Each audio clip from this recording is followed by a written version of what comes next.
Hello, welcome back to the Mr. Arsenal podcast for another Euro 2020, 2021 Watchalong. Technically 2021, technically. We're a year late, but we're here.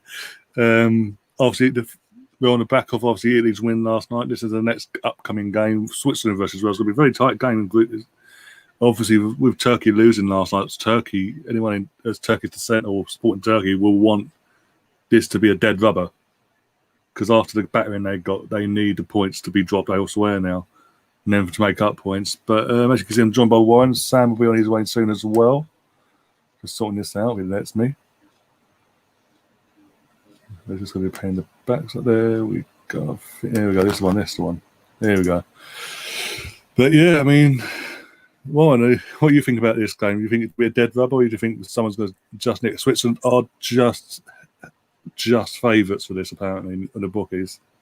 Yeah, well, I've sort of got three things that I wanted to touch on before we start the game. For me, this is a massive game for Wales, and the result last night did Wales and Switzerland a huge favour, because if one of the two teams today nicks this, maybe 1-0 or maybe 2-0, then suddenly there's a 5-goal difference gap with Turkey. So you can actually afford to lose to Turkey 2-0 and still be ahead of them on goal difference going into the last game.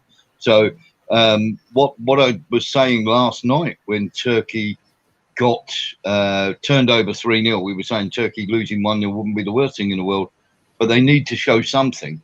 And at the time I turned around and said, if Italy go on to win 3-0, suddenly you're in a world of trouble. And even at 2-0, we were saying Turkey must now score. Because it is so important. If you lose a group game 3-0, hi Nathan, and everybody in the chat, if you lose a game 3-0, the other two teams that haven't played yet, they know if they win a game 2-0, they've got a 5-goal buffer. So they could afford to lose to Turkey and still qualify, because if you say lose to Turkey 2-0, you've already won your game 2-0, you're back to level, and they're still behind you on goal difference. So Turkey would have to win their next two games by at least 3 clear goals for me to qualify. If Turkey draw one of their games, then they have to batter someone like Wales or Switzerland. They have to, because if they don't, and to be honest, what you saw from Turkey's forwards last night, not a chance of that, is there? Because the forward, he was a big, Yilmaz. He's a very decent forward for his club. But you're talking international level, and up against Bonucci and Chiellini, he just got cleaned up every time. He couldn't hold the ball up long enough for Turkey to get players up in support. And going back to that, so for me, Wales have a fantastic opportunity today. They just need to win, because if they win, they're in a massive box seat considering the result, because Turkey are on the brink of being eliminated already. And that brings me to 2 points from last night. I thought Italy were very impressive. I thought Mancini pressed in exactly the same way he used to when he was at Manchester City. He had those 3 players surrounding them. The only thing I do worry about for Italy further on in the tournament is both their fullbacks push forward, and that leaves their 2 centre-backs, who are quite old, are brilliant centre-backs, don't get me wrong, but what they're not blessed with is an abundance of pace. And as we've all seen, when you play that sort of City style with 2 fullbacks bombing on at the same time, you can be got at down the sides. Germany did that in a World Cup against Mexico. And Mexico only had Hernandez and one other quick player, and they absolutely destroyed them. It could have been, even though Mexico won it, it was a close game. Mexico could have won it 3-4. They had loads of breakaway chances. And there's one other thing. And it's being a referee, I'm sort of picking up on this. Your referees, before you have a big tournament or before any sort of tournament, you have a referees meeting, and we have them even at the lower level, where all the referees get together and they have a chat. Now, the head of the referees before this tournament will have had a chat on what they want to do. I think both those penalties, which were for me clear penalties, would have been given in the Premiership. There's a problem here, which I'm hoping it was just an error or 2 errors. To be fair to the referee on the second penalty, he's got a bad view of it. The linesman's got a view of it. Certainly, the VAR ref should have awarded both penalties. Now, are we in a position where we're like in the Premiership, where we're going to have the VAR used to endorse referees rather than get the decisions correct? And if that's the case, then later on in the tournament, we're going to have a real VAR moment of controversy, which could end up knocking out a side. I'm hoping it's not being used to protect referees. I'm hoping it's going to be used to make sure that referees are getting the decisions right. And last night, there were 2 pens. Yeah, just what the last one was more blatant than anything. Because we mentioned it in the stream. Literally, that's a ball's about to be hitting his arm, goes in an unnatural position, and it hits the arm. And I mean, he lifts his arm. I mean, it's almost like he put his arm there to block the shot. You see it just before, and he's actually got it to here, and then he raises it, and that's and obviously making it hit. The contact it made the ball go in a different direction to where it was going to go in anyway. Exactly. So it's interfered the play. It's not even accident. Even if it was accidental, it's still. I mean, for me, that arm's out there on purpose, mate. That's not even. If I'm the VAR ref, I see the arm come up, and then I see it move, even stretch more. So it's basically being used as a block. So Harry doesn't give it. Hello, Jimmy. James is in the chat says, but just about going, his brothers thought I'd pop in and say hello. I think we'll nick this 1-0. Team's eye in the tunnel, by the way, ready to come out. Just got a glimpse of Granite. Still an Arsenal player, officially.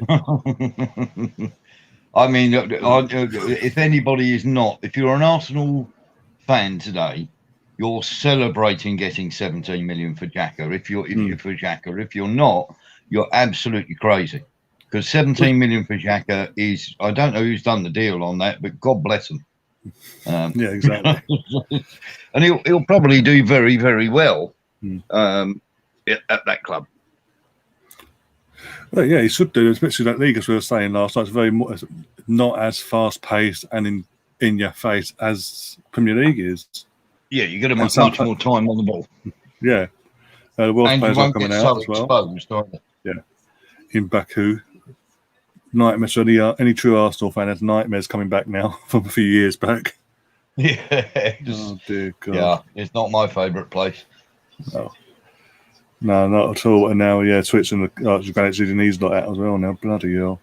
But no, I was going to say now, I mean, obviously, I've always came to be, I've got a Welsh bloodline in me from my dad's side. I'm not, because of how, as you know, how humid it is here in the UK, I'm not wearing a 9 on top, but I am still representing. Yeah. Dear. Jesus I don't Christ. have any Welsh blood in me, but I've got to say that I think Bale normally, for his country, I mean, make no bones about it. Obviously, as Arsenal supporters, we're not big fans of Bale, but he's still a world-class act. Yeah. And he's probably the one world-class player you can say is on the pitch. I think his time at Tottenham eventually he's really sort of come to the fore.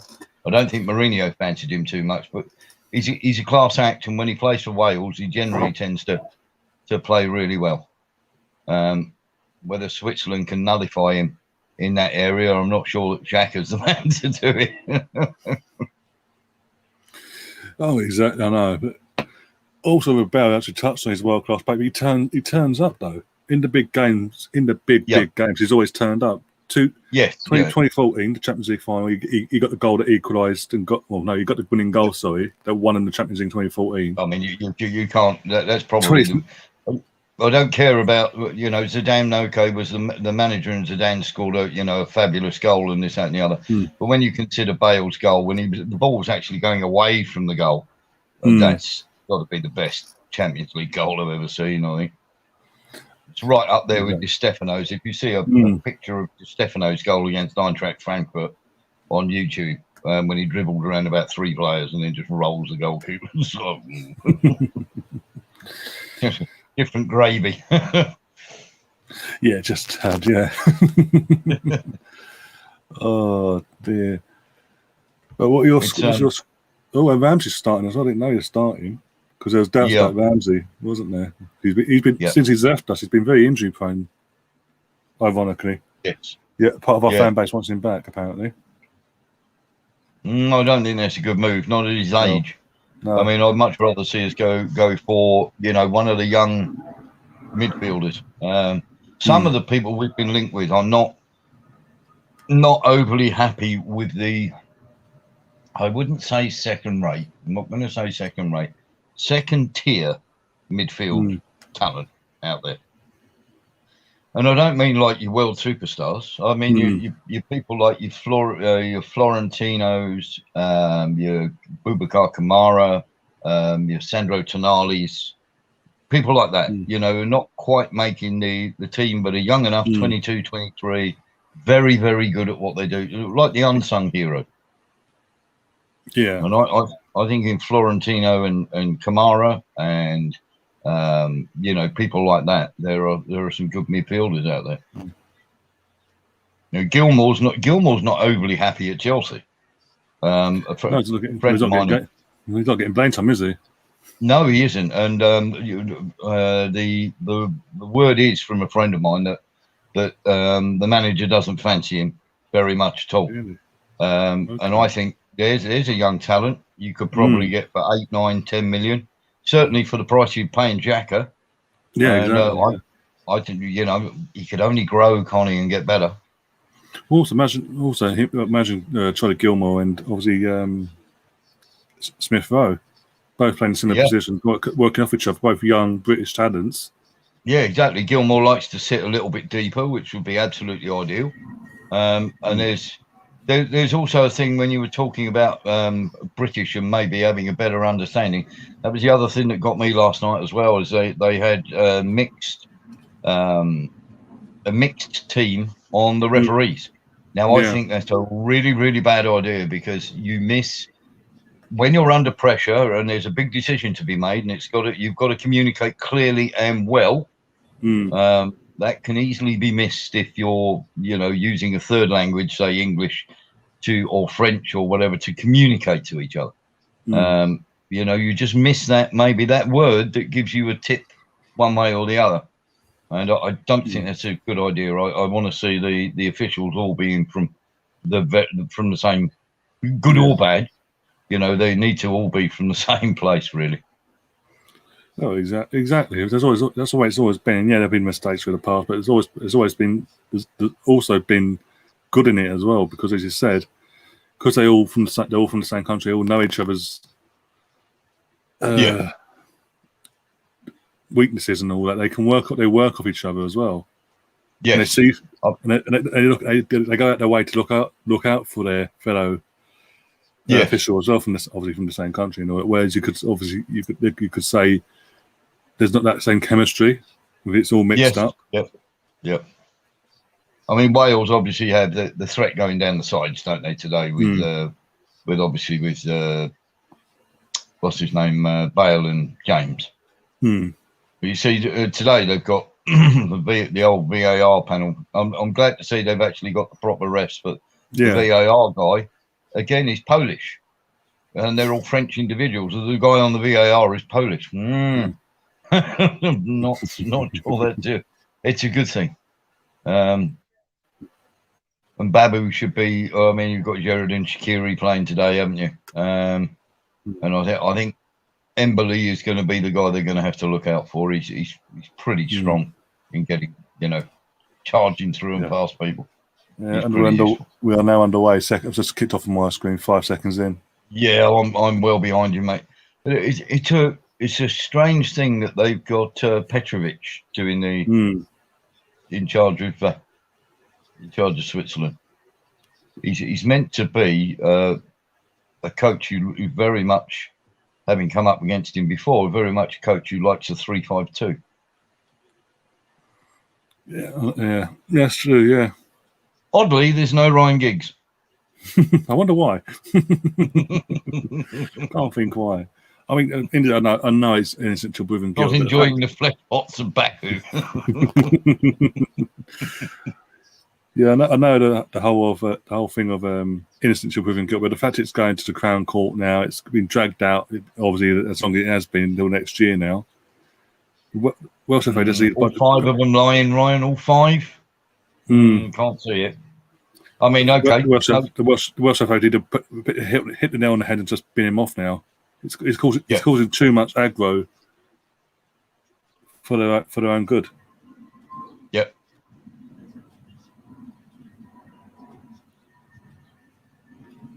I'll be honest. I don't think he's going to be that good of a manager anyway. Going forward, I mean, anyway, he just doesn't scream. You know, one of the most disgusting things when he was you can love Mourinho, you can hate Mourinho, you know, winning coach, this, that, and the other. When Van Gaal was there, I'm not a big fan of Van Gaal. I don't even think Van Gaal's a bit of an idiot. And when Moyes was there, you know, when United had their sort of managerial merry-go-round, if you like. And the one thing that really, really got me, and it was proven how utterly stupid he was when Scholes was forever banging the drum for Giggs to take over Man United. No.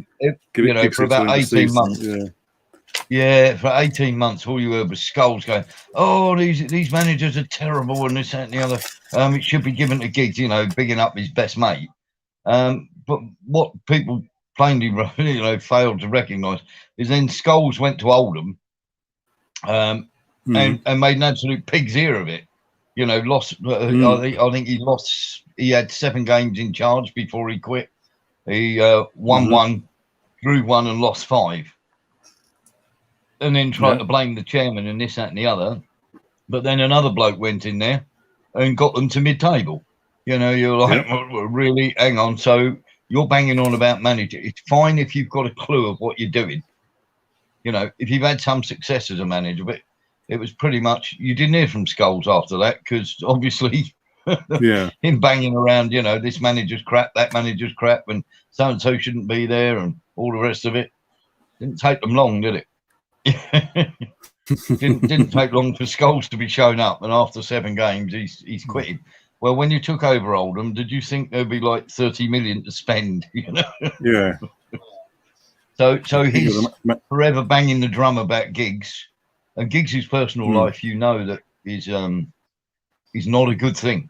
And just think he'd be manager of Manchester United when this all came out. I mean, God, yeah.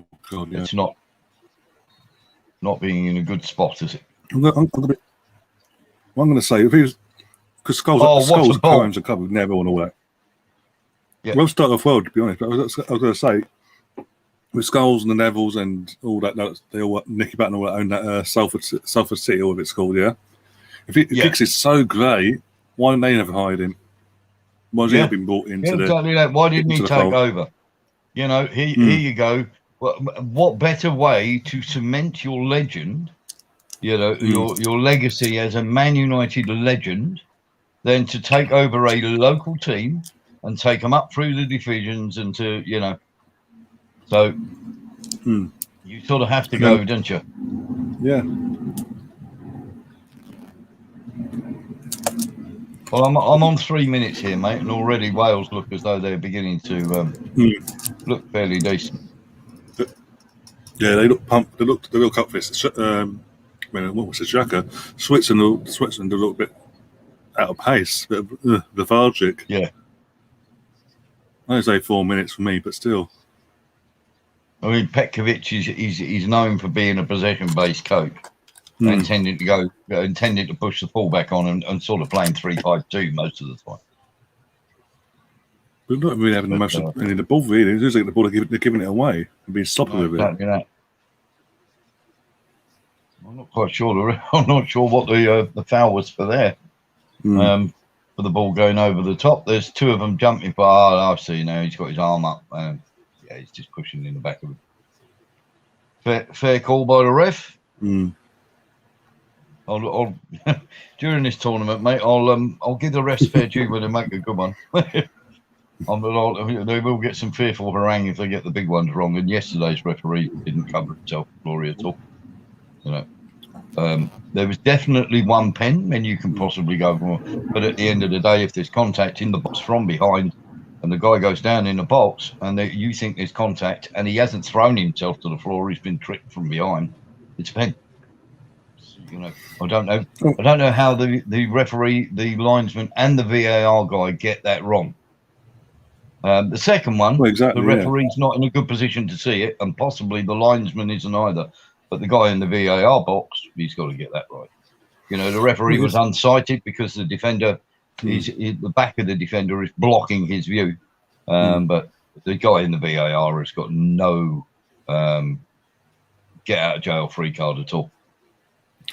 Oh, far from it. And literally, it did seem like, until like the last 10 minutes and 2 bookings came out of nowhere, like, the officials and all that were told, because it's the opening game, don't give any bookings, don't send anyone off, don't do this, don't do it. It seemed like they were put on a leash, so to speak. Yeah. And even when that penalty wasn't given, the one that was in the ports up before half time, that's when it started screaming to us. We're like, are they protecting the rest all of a sudden? Yes, and that's what you don't want to see VAR doing, because that's what it was used for in the Prem. And look how much controversy. Yeah, I was about to say that, and literally, when you compared it to UEFA during the season, domestic in the cup competitions, UEFA was shit hot on it. They didn't suffer force at all when their rules in. No, and this is the same setup UEFA wise. And now it's literally, as we saw last night, it's like we're watching a Premier League game. I was like, no, don't ruin my night for football already. Because that sort of done it for me during the season. The fact that the Premier League VAR is so corrupt. It's so protect our best friend sort of FC. Yes, basically. and it seemed like last night that was exactly the same thing, wasn't it? Which Switzerland will be a threat from set pieces. Oh yeah, if they got players, yeah. There's another little thing here that is slightly troubling. Is we're talking about playing in Baku in the middle of the afternoon. I'd imagine that's going to get quite warm later on. Oh yeah, because you can tell it's roasting there. We thought it bad here. Yes, yeah, and I mean that's going to drain the players, and I think I get a feeling that the fittest side might just win this one. Yeah, I think that's also why we're seeing neither team go gun ho straight from the off. They're sort of slow and steady, sort of easing themselves into the climate. Yeah, I mean Wales had a couple of minutes, didn't they? And then first couple of minutes, and then it's sort of and then they seem to have eased down a bit. But Shaqiri and Bale are the two standout players, aren't they, in this game? That's a great tackle. Great tackle, that. No studs up. Yeah. Kept his studs down. It was a great tackle. Sorry, I'm probably about a minute behind you. I'm on 7. No, you're on about as well, yeah. It was a really good tackle. That was a really good tackle because he kept his studs down. Didn't go flying in. Compared to what we were seeing last night in the early stages. So that studs up tackle. See, now there was hang about. I've just seen a replay of that. He's left the ground with both feet. Now you're not in control of the tackle. That's a red card. Under the laws. The laws that they're put in place as well. Yeah, under the laws, mate.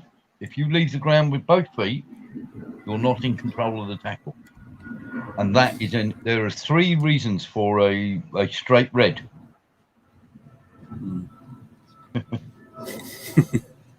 Yes, I think so, mate. There are 3 reasons for a straight red. And that's endangering the safety of the player, not in control of the tackle, and foul and abusive. Yeah. That's 3 reds. They're set in stone laws.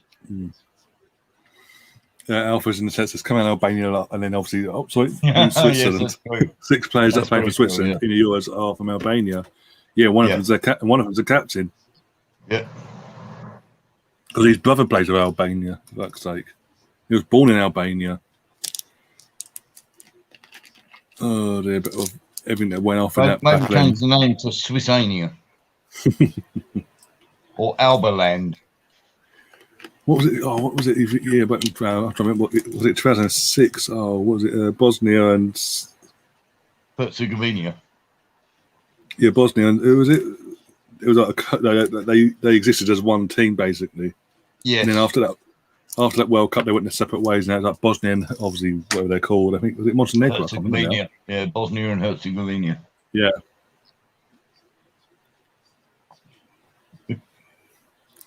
Also, this is always going to be a bit of a weird one for all the respective countries, apart from obviously England, for most of it anyway.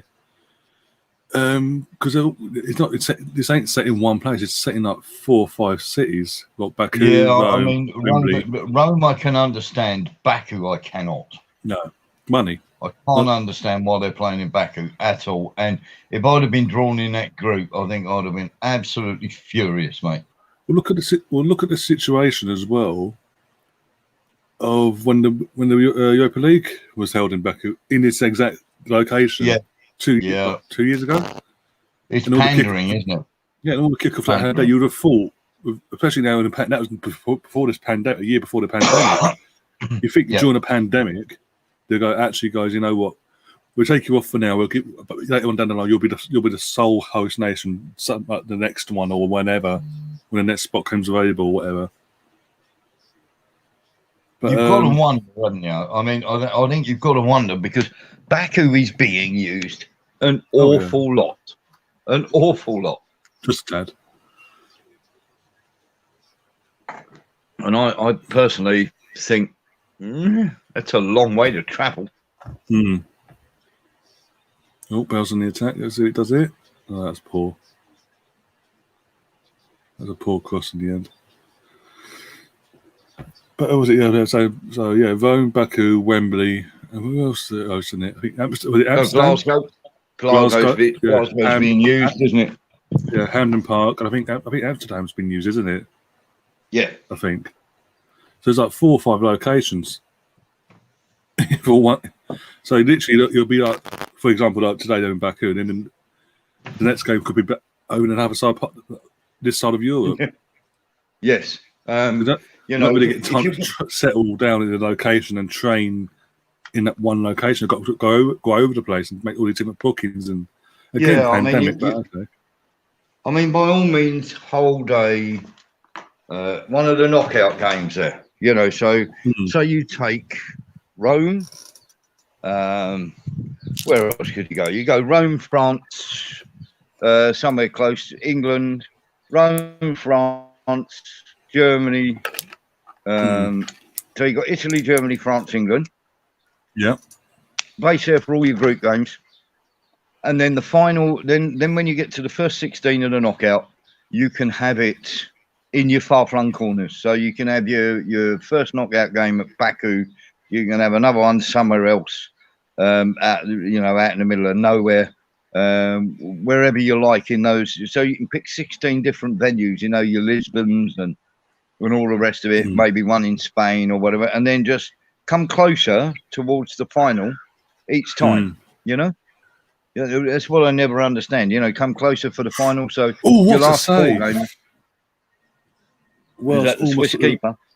The Swiss goalkeeper somewhere, yeah. The ball comes in from I think now, from their perspective, on the left, and Moore gets a head to it, but the keeper just puts a hand and pushes it over the bar. Wales almost had the lead there.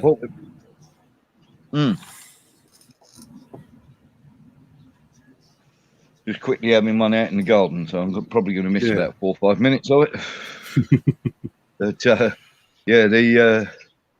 you know the worst thing about holding it in countries where it's blisteringly warm during the middle of the day is that the level of football tends to be not anywhere near as good. Yeah. The players are sort of trying to conserve energy and they're sort of fast flowing. Yeah. It's almost like the treading in treacle sort of thing.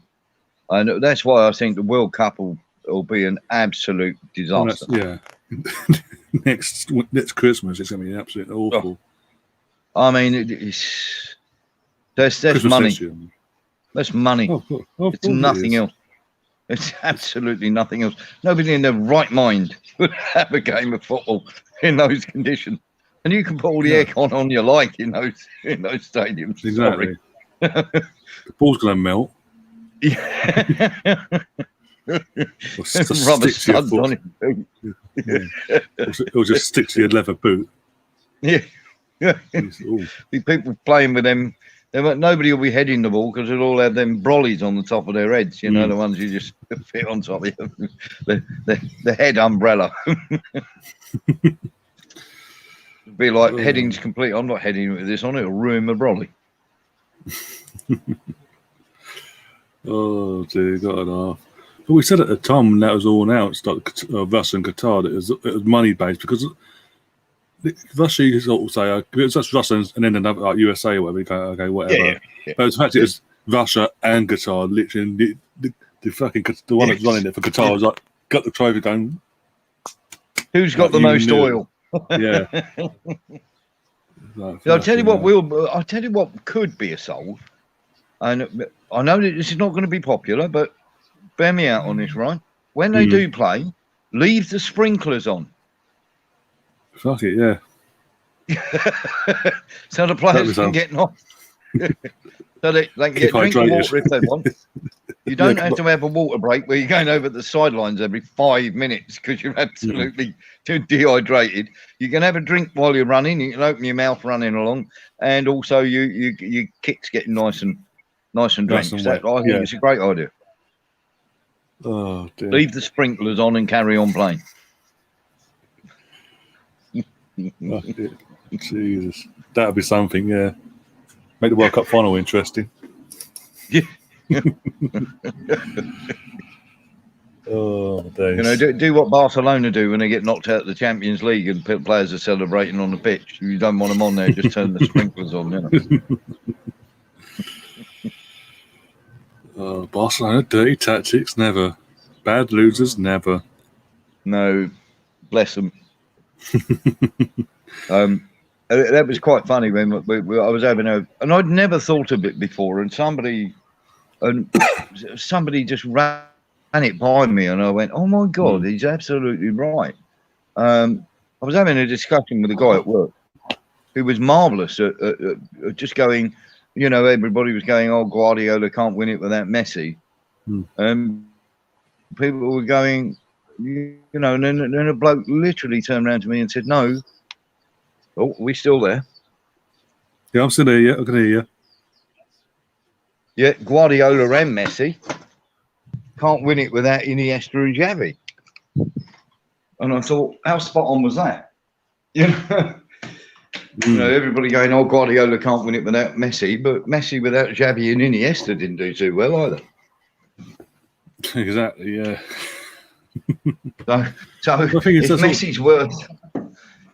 Messi's worth, say, 150 million at that point, or 200 million, how much was Iniesta and Xavi worth? Oh yeah, Jesus Christ! They were the engine. Literally, for what Messi did, if we weren't for Xavi and Iniesta, he wouldn't be getting he would never got the supply he got. No. As proven since they've obviously retired and all. Yes.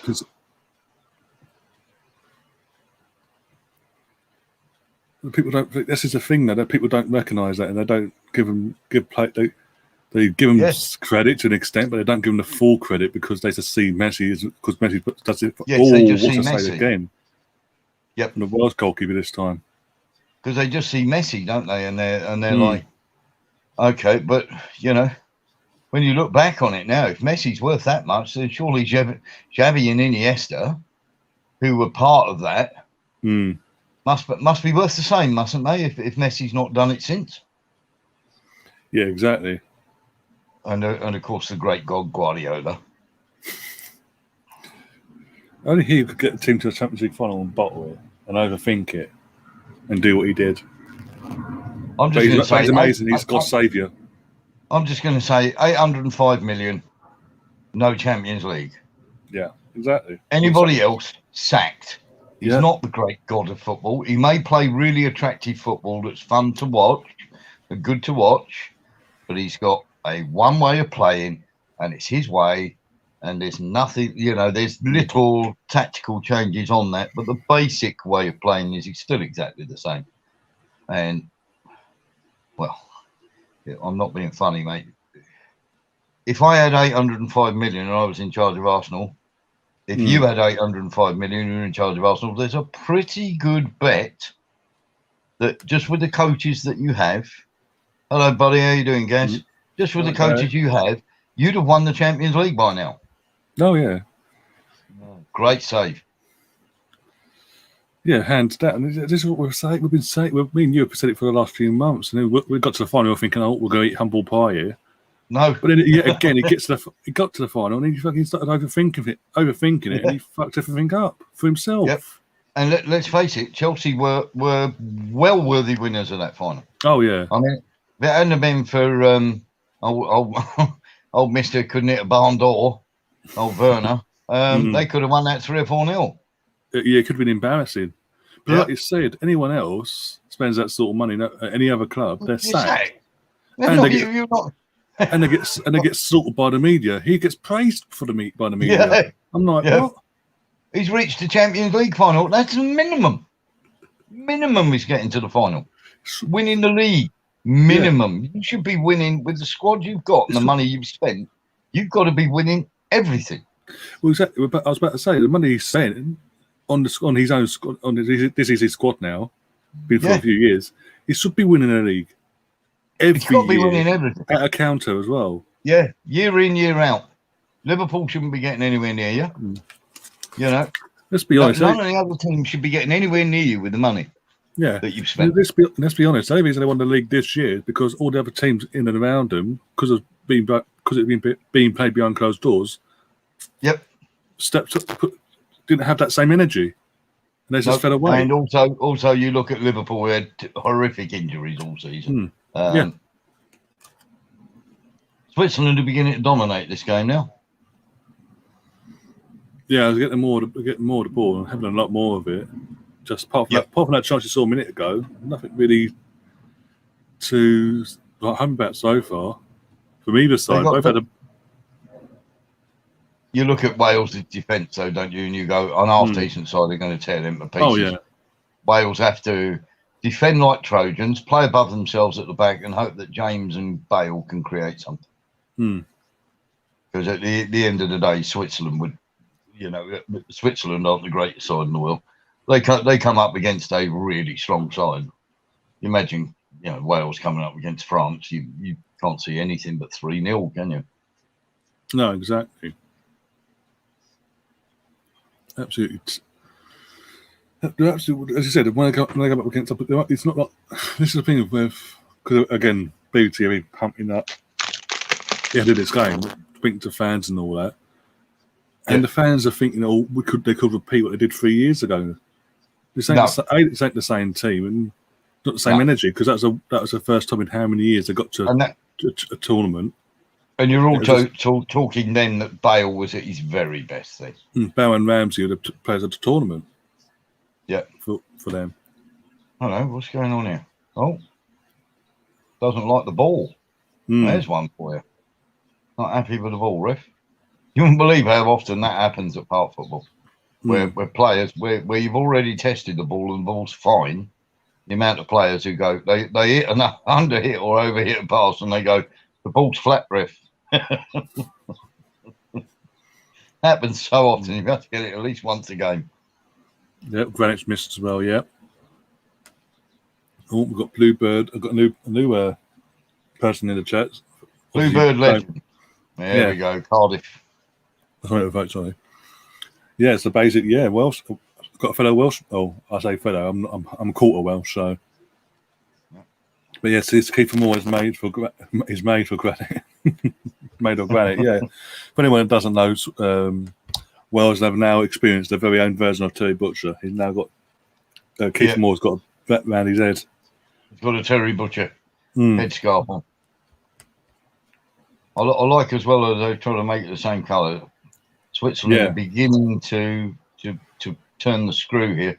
Yeah. If they have better finishers in midfield and better finishers up top, I think they might cause more of a problem. There's a good chance for their number 10 there.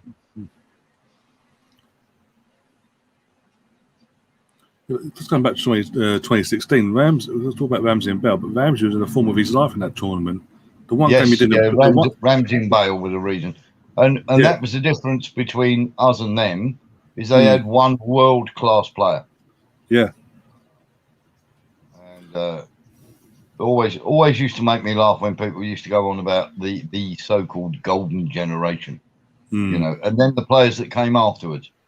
You know, Wayne, you know, another one where you get the Guardiola complex with Wayne Rooney. Yeah, he scored all those goals for England. Yeah, you see who he scored them against.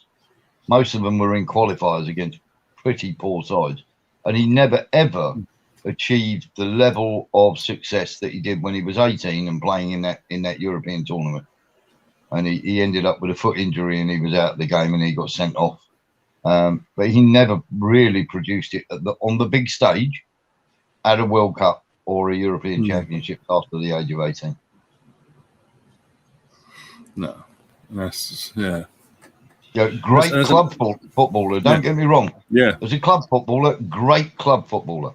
Yeah, world class. yeah. No, yeah. And there's the thing that gets me, mate. Is you can go, you know, people go, oh, great player, but no, there's when you go great player at club football, that's fine.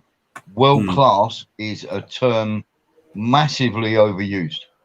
World class is when you do something on the international stage and you drag your team to a final, a semi-final, just by the dint of your own performances. I would say that Gascoigne was world class in terms of what he did in those few years that he was playing at his top level. You know, he was the difference of why England got to where they got to. You know.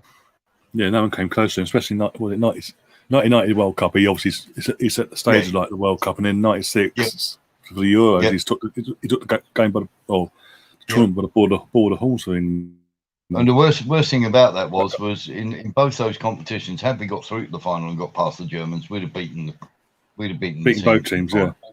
Yeah, no problem whatsoever. You know, and again, Bobby Robson, Terry Venables, decent managers.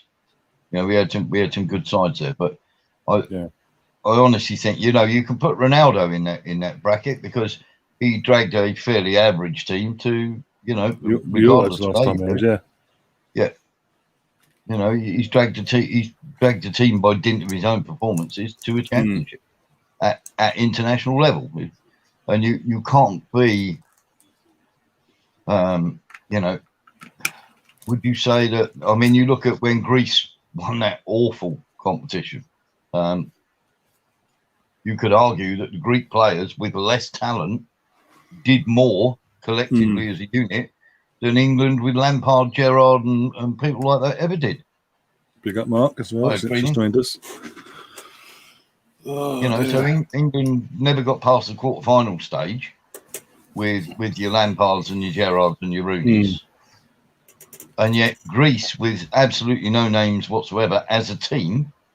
So would that be Greece's golden? Would that be Greece's golden generation? Going by our standards, yeah. But I don't think even Greek supporters would turn around and say that was a golden generation. No, you know what I mean. So you know, collectively as a unit, when you go old golden generation, if you can't produce it on the very biggest stage, that's a great challenge. It's a great challenge. Shut up, Jacker. He's come from the side there. He's won the ball. Get on with it. Fabian Schär off Newcastle just been booked. You'll see in a second about 30 seconds after you'll see. Wells got a free kick on the left hand side. I had Switzerland down for a 2-0 here. To be fair, like you said, Switzerland coming to the game, they've been more dominant in the last 15 or so minutes. I've had 10 quid on Switzerland to win 2-0 at 7-1. See what he does with his free kick then.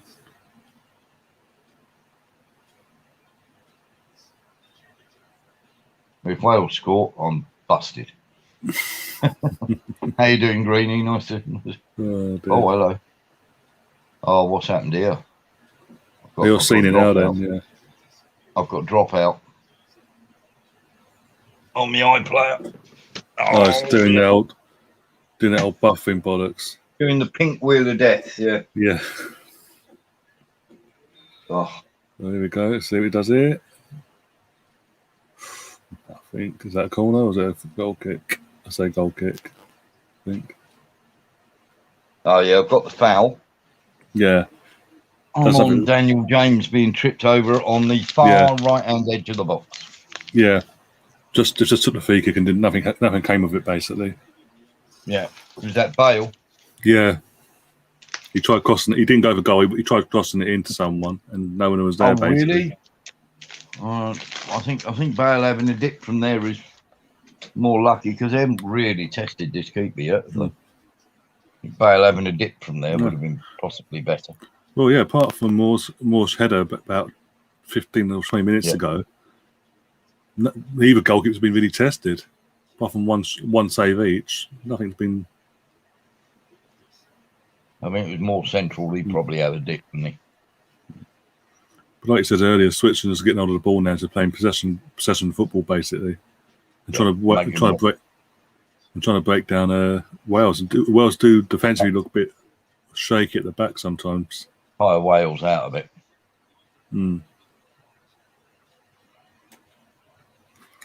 Yeah, Daniel James, when he got fouled there, face planting the floor as well. Didn't even try stopping himself. He just went, okay. Yeah.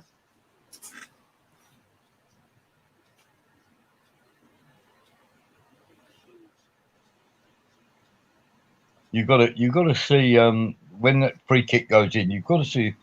I mean, you've got to see a player really attacking that because sort of three of them jogged in and nobody really went. I'm gonna get on the end of that. It's pretty much. That's what I'm saying. They also stood there, the Wales players anyway. Hi, Melina. I've got to say that I think this is sort of 30 minutes of your life you can't have back again, isn't it? Really, at the moment. At least football last night in the first half was half decent compared to this. Yeah. Oh. I mean, it was interesting last night. This is just Switzerland slowly strangling Wales, isn't it, at the moment? Yeah. I don't think either side would be upset with the point, will they? Because it's almost worth. It's almost worth 2, given that Turkey got battered last night. Yeah. If it had been a 1-0 win or something, there'd be like point drop. But the fact is, as you said, Turkey got battered and didn't look. It's almost like an extra point. And do look toothless to go in terms of going forward. A point, even a point here for both of them is great because obviously for Turkey want to stay in the competition. Yeah, but Turkey want to stay in the competition, mate. You can't have Yilmaz up front for them. Good God. But I was going to say, anyone that comes, the top 4 teams that come third, obviously go through to the next round as well. So there's also that to take. So there's not, as I said, doom and gloom in there as well. So and what's it next round? The next round of games is Wales. I think it's Wales, Italy, Switzerland versus Turkey, and then the last game's obviously what's left. Really, you want to win this if you're Wales, because if you win this and you then lose to Italy, which nobody would expect you not to, you might get something out of it. But then if you win this, say 1-0, and then you only lose to Italy 1-0, you've got 3 points going into the last game against Turkey, and you've got a better goal difference. Yeah, also Mark saying in chat says, I'm glad I didn't back both these teams to win the tournament, both awful. Yeah, they're not going. Trust me, they're not going to do a Greece in 2004. If you know, you know. Oh dear. Still looking back on that. Yeah, as you said, it was just that tournament was bizarre because Greece, once they got through the group, they came top of the group, didn't they? As well, because they obviously beat Portugal and there's another game. Then they had to play. What was it? I know they played France in the semi-final. I think. Yep. I can't remember they did in the quarterfinal, but it was 1-0 wins. It was just they took. It was contained for straight. Nick a goal. And just contained for straight. So I've got a question for you on the golden generation thing. How good, honestly, were Gerrard, Lampard, Rooney, Ferdinand? That tournament we had Scholes' last tournament as well, wasn't it? Yeah. Yeah. So how good were they really? Well, clearly not good because they got knocked out by Portugal, who lost twice to fucking Greece. Yeah. In the same when tournament. Greece won it with what you would certainly not call a golden generation. So people going, "Oh, world class." Really, were they world class footballers? No. Club level, obviously, they're good. Club level, as you said. Yeah. if you go one of them where you go, but Greece were lucky and this, that, and the other. Greece weren't lucky in all the 7 games they played. No, they won They were every not. fucking game. Yeah. So Greece have been unbelievably lucky in 7 games. Yeah, but it was boring football. I don't care. I mean, they cared. Champions on the pennant. Yeah. Yes, Greeny, absolutely agree. So that golden generation, Rooney, Ferdinand, you name it. Joe bullshit. Cole and all that. Full bullshit on that. Absolute bullshit. Yeah. So was it David James in goal? It was because obviously the first tournament after the World Cup, so it was our first tournament pre-David Seaman retiring. Yeah. David James in goal. We had, what I'm trying to think now, Ashley Cole left back, Gary Neville right back, and then Terry and Ferdinand as the first choice back too. Yep. And Sol Campbell was on the back, was like basically on the bench because obviously them two were better than everyone else apparently. Yeah. I think in the midfield, as you said, it would be Beckham and Joe Cole, and then obviously in the midfield it would be Gerrard Lampard or Scholes. Between the 3 of them, 2 would fill that spot basically, and then Rooney and Owen up front. Yep, golden generation. And Rooney went into that tournament for fucking Achilles. Greece, anyone with not one household name, not one. Not one of them would be classed as the greatest footballer you've ever seen, or even a world class, or even a club great. Maybe one of them, the centre back for Fenerbahce, who played. He played for Fenerbahce, didn't he, for a while? And they had one guy from IEK Athens, who was a decent midfielder, but nowhere near what you'd say. Certainly, they wouldn't have played in the Prem. No. You probably see him playing centre back for Rangers about that time or something like that. But certainly not household names at all out of their own country. No, yeah. I mean, literally, what was it? The following squad after that team that squad broke down for the next 4 years' time for them. They defended the title. Sorry, in 2008. There's names in that team you knew because obviously they played for Georgie Samaras played for Man City, who've gone to Celtic and all that. There's a few others played for Bolton as well, and it didn't work for them. So that's where you got. That's where you got to give credit to the manager for whatever you think of the guy. He had a plan. He knew what he had. He worked with it. He worked a way around it. It worked. And what's more, you had, when it comes to the players, you had a load of, and I've always said this about managing. I've managed a few clubs, and I had great success with 2 or 3 of them. And then, what you generally tend to find is once players have some success, they start thinking they're the greatest thing since sliced bread. If you've got players that utterly buy into what the manager's doing, and you trust those players,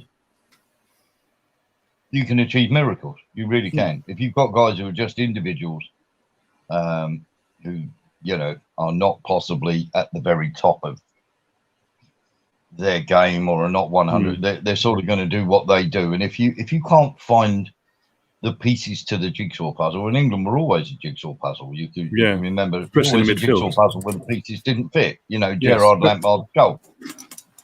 The best performance in an England shirt during that period of time was Owen Hargreaves against Portugal when Rooney got sent off. Yeah, Owen Hargreaves was everywhere on that pitch. He was absolutely sensational. It was the best performance in an England shirt I'd seen. We had one or 2 nights where it went okay, but you can't have like flash in the pan. Germany 5-1, for instance. Yeah, that one night when it did click, and everybody thought on the back of that. But you've got to do it consistently. I've got to say, Hargreaves, best performance I've seen in an England shirt for a long while. That was Beckham. Once again, you had one where Beckham did it against Greece when we needed to get a draw when Ericsson were, and we were absolutely shocking the whole game. And Beckham basically played Greece on his own. Yeah, but that was against Greece. Yeah, and you can say that was, a top performance, but by one player. So you had the odd flash of what maybe could be achieved. when it came down to it in the tournament, this is the thing with England itself. We always find it easy to qualify for these tournaments when we do. When we do qualify, obviously, we always find it easy. We breeze it, basically, win every game and this, that, and the other.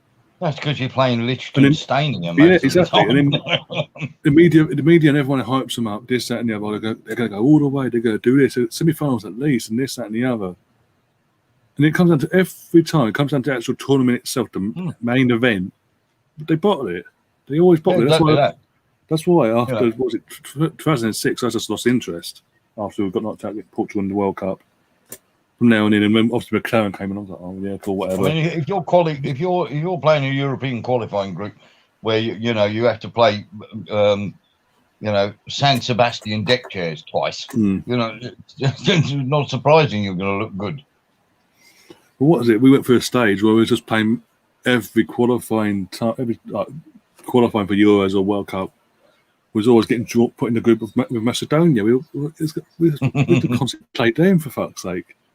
Remember, what was it? Macedonia and Poland were our constant opponents. Yeah, and was it the one time we got a home nation in our group was Northern Ireland, and that was for the qualifying for 2006. Played them at their place at Windsor Park, and they beat us 1-0. We went. I remember that. Was it Kelly or somebody scored for them? Healy. Healy, that's him. Yeah. I knew it ended L-Y.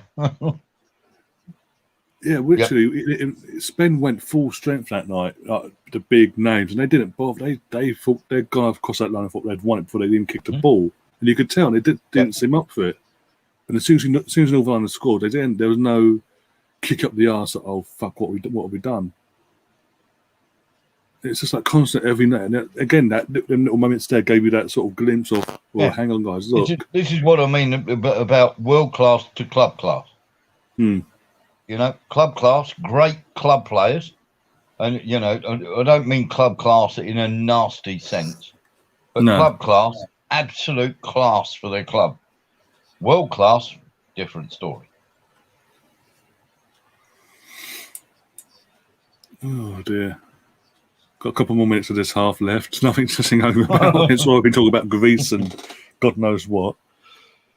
Well, Switzerland are not finishing, but they're slowly strangling the life out of Wales, aren't they? Yeah. Which gives Wales hope, because as long as it goes 0-0, Bale might just fashion one moment of genius. Here goes a free kick for Switzerland. Naughty. Clear corner now for Switzerland. Bale clears the ball out. Oh dear. See, Switzerland have got a Juvinho special. Yeah, I saw that as well. Oh dear. God, what a disaster he was. I've got to ask you, go back. Well, things aren't picking up here. I've got to ask you, I don't know if you've seen the reports that we're going to go in for Ben White apparently this summer. We're in talks with Brighton for Ben White and Matt Ryan. Matt Ryan's a sensible keeper. Better than what we've got. Yeah. And I think if we're going for the other guy... That's where we are, Ryan, isn't it? Your Ben Whites and your Matt Ryans. I ain't got a problem with Matt Ryan, because obviously he came and he showed, even though he played briefly, he showed what he can do for Arsenal as a goalkeeper and what he's better at than what Leno is. But there's two fabulous young keepers out there, Donnarumma and Maxi Amano. But they won't come to we're not in any of them. No. How did Liverpool get Canati for 30 million? 35 million. Paid over the odds. Please, Yeah. 35 million. We can't afford that for somebody who could be a crash-hot centre-back. I don't get it. Oh, bloody hell. No chance there for Switzerland. Upamecano. Mark's saying obviously going for what he's holding his guy. Don't bet on it, Greeny. They'll stick him alongside Rob Holding, mate. No, probably Bellerin on the right. Yeah, probably get rid of stuff fucking Saliba, for fuck's sake, the poor bastard. No, but yeah, and also if we're going after this guy from this other goalkeeper from Ajax, and obviously he can't play till November, whenever it is. Yeah, Matt Ryan, I'd rather have Matt Ryan as number one until then. And it also gives to Andre Onana that time to settle in and not having to exactly hit the ground running. Now he's a decent keeper, but again, you look at the age. Yeah. I mean, surely you're if you're Arsenal and you're going with, and let's face it, we've got some good youngsters. So why not get some great youngsters to play alongside him? Yeah, no. Do we really still have to keep going down the? This is where I'm going to get slightly on my high horse here. We really have to keep going down the William David Luiz route of older players who are not as good and are coming towards the end of their time. Oh my word! Has he missed that? Seferovic, you are awful. You've got to bury that. Left on my screen. How did very he miss wasteful, that? Switzerland. Switzerland have been very wasteful. They What should they be had. 2 up by now. I mean, how did he miss that? He wanted to take it on his right foot instead of his left. How is that not a penalty? Look what he's doing there. How's that not a penalty? No VAR. He's swapping shirts with him. Where's the VAR on that? Right, the ball hasn't got. So you're allowed 3 seconds as a referee from when the foul is committed. You're allowed 3 seconds. There's a foul in the box. That's a clear foul. That's a clear penalty. You're allowed 3 seconds to see if the ball enters the net with the advantage. So 1, 2, 3, not got in the net. Blow the whistle. Get a pen. How is that not a penalty? What the fuck? Sorry. Half time. Wow. How is that not a penalty? The guy is changing shirts with him. It's about as obvious as you can get. So here we go then. So VAR, protection of referees. How is that in a million years not a penalty, Ryan? Please tell me. No idea anymore. I'm just. I mean, he's changing shirts before the end of the game. Yeah. Doing an Andre Santos with Van Persie, if you know, you know. Is that not a penalty? Oh dear. Mark Means in the chat, by the way, saying we're in the transfer window's obviously open now officially, and Edu is over in Portugal and he's holiday with his family. Excellent. Nice to know works are more important than getting the club back to where it needs to be. See, that always amazes me as well. They all go on holiday, right? And really, the time when you should be having your holiday is when the transfer window's closed. Well, exactly. I mean, it's just ridiculous. And talking on Arsenal, the Arsenal women's team this week, have decided to strengthen Man City by sending in one of our promising youngsters to them as a Ruby Mace. I can't remember her name, but Ruby. Basically, you'll know. So, basically, came through our ranks, sent out on loan from January to the end of the season. She's come back, and we've sold her to Man City. And I'm like, everyone else is saying the same thing. Well, hang on, Leah Williamson, and all that. They've got contracts coming up for renewal, are holding back because they don't know the ambition of the club. We ever heard this before? Oh yeah, the men's side of things. They haven't hired a new manager to replace Joe Montenegro, who's also gone to Juventus now. So there's no rumours on that. We're literally whilst what's going on, whatever they're doing there, recruiting a new manager, they're selling our best players and we're strengthening our rivals, and our biggest players are waiting to see the commitment. I don't know that we're doing that. I don't know that we're actually doing that. Maybe we're actually a feeder club for them. Yeah, we've got we sold them. What's his name? Steph Houghton helped a few years back, didn't we? One of our own. I'm just sick of it. Again, it does seem like we're now seeing the transition of the women's what we've seen for years at the men's level, club wise. We're now going to see it up at the women's level. I think it'd be a really good idea. If a Wales, go on. I think if a Wales player is struggling in the second half, if he 2 foots a player in the penalty area, I think he'll be safe as houses. I don't get it, Ron. I really don't get it. How is that not a penalty kick? You've got VAR there, even if the ref has missed it, which can't miss it. Yeah, your guess is as good as mine. I have no idea what's going on. The guy's almost inside inside the guy's shirt. He's almost pulling it over his own head. Oh yeah. Oh my days. Please, Steve, anybody in the chat, tell me how that's not a penalty. I think anyone knows really. Bloody hell. Oh right. I'll shut up now. As a referee, I'll shut up. But yeah, Arsenal is saying, going back to the Arsenal side of it, it says, we have no faith in Edu and his team to do what is needed to turn this club. Oh, clearly, he's fucking going on a family holiday the first opening days of the window is more important, apparently. Steve, you need to change that, mate. I have utter faith in Edu to run the Arsenal ship aground, is what you want. But he's not the guy, is he? I totally agree with you. He's,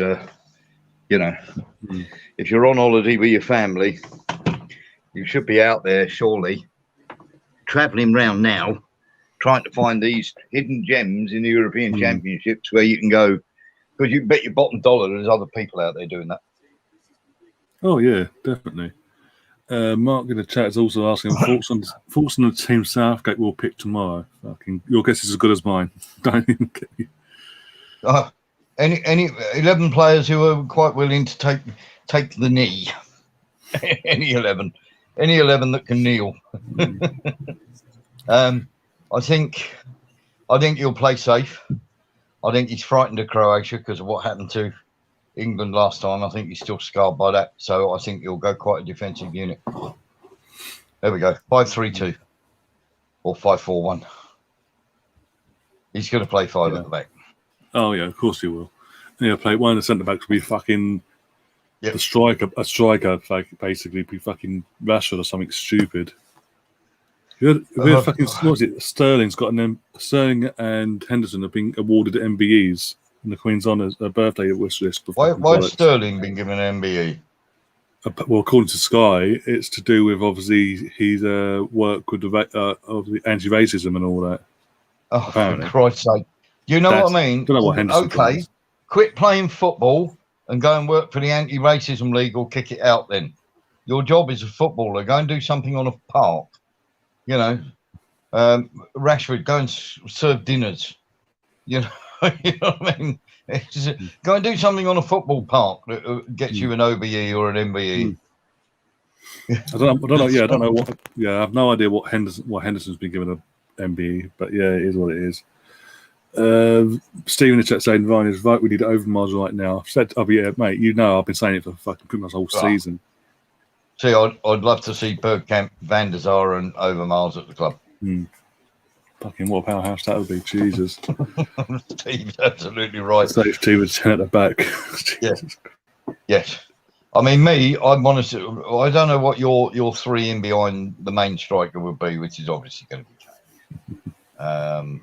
But let's very, very simply have a look at what options you've got. I'm going Grealish, Mount, and Foden. But it won't be. He'll pick Sterling and he'll pick Rashford. No, of course he will. He picks his safe. He has his best friends, and that's it. Yeah. Can't leave anybody out with an MBE, mate. It's not how it works.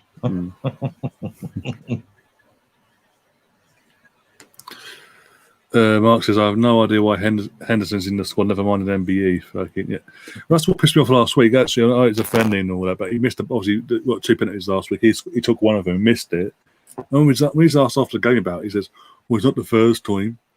And you won't be the last time, so we'll get used to it. It's like, well, hang on, you're meant to be one of our senior players. Why, if you don't have confidence, if you believe you're going to miss the penalty 9 times out of 10, you're going to miss it, why the fuck are you stepping up for it? Friendly or no friendly?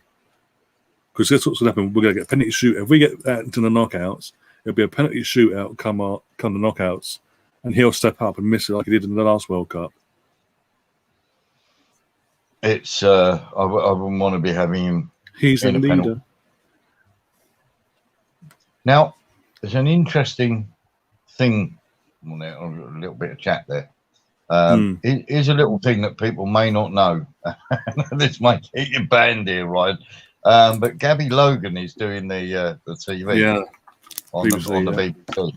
Now, when she was, I have a mate of mine, he's a waiter, and he works in Sydney. And when they had the Rugby World Cup out there were rumours of her and David Campese being quite friendly. Just a little something you may not have known. Okay, what, the last World Cup, the last rugby one, I mean? No, you remember the World Cup when England won it? Oh, 2004. Oh, okay. Yeah. No, 2003. 2003. Yeah, long time ago. But there was a. How can I put it? There was. I mean, you've only got to watch the interview. I'll just say watch it. Okay. Bit of a good time girl, apparently. So, what has-beens have we got commentating on this now? I think as you pay attention, I'll mute it, and when it goes back, I'll mute it and I'll have a look. I'll mute the mic and have a look. We've got Mark Hughes giving his opinion. That's fair enough. Manager and a good player. Ashley Williams. Oh, the pundits was Ashley Williams and the former Swansea player. I can't remember the others now. Yeah. Tyee, your answer to your question. Absolutely. He's being used terribly at Manchester United. Yeah, hands down. Couldn't agree more. Manchester United have no idea how to use him properly. Man United. I keep saying an attacking midfielder. I keep saying it in terms of the transfer of Van der Beek from Ajax to United. Man United only brought him because to make sure that no one else in the Premier League got him. Like, for example, I don't know, an Arsenal. Yeah. I'd have Donny Van der Beek at Arsenal in a heartbeat. I really would.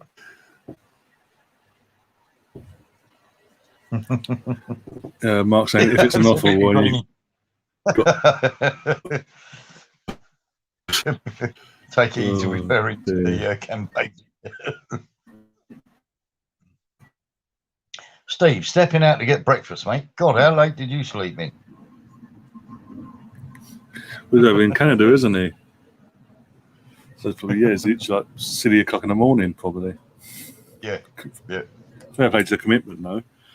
I may be doing a watch along later on tonight as well for the Belgium-Russia game, 8 p.m. kickoff. I might do. That'll be an interesting game. Yeah, that'll be an interesting game. Oh. Are you doing one for the second match, mate? I don't know. I don't know yet. It depends if I've got time if I can make a thumbnail and all that. There's going to be a lot of games to do, isn't there? Oh yeah, there'll be a lot of games to do. I can make the evening ones, mate, during the week. Yeah, obviously. Yeah. Oh yeah, the 8 p.m. ones, yeah. Yeah. You're about that's like yeah. Yeah, no problem. Are we a little bit also worried about? I mean, I can understand possibly.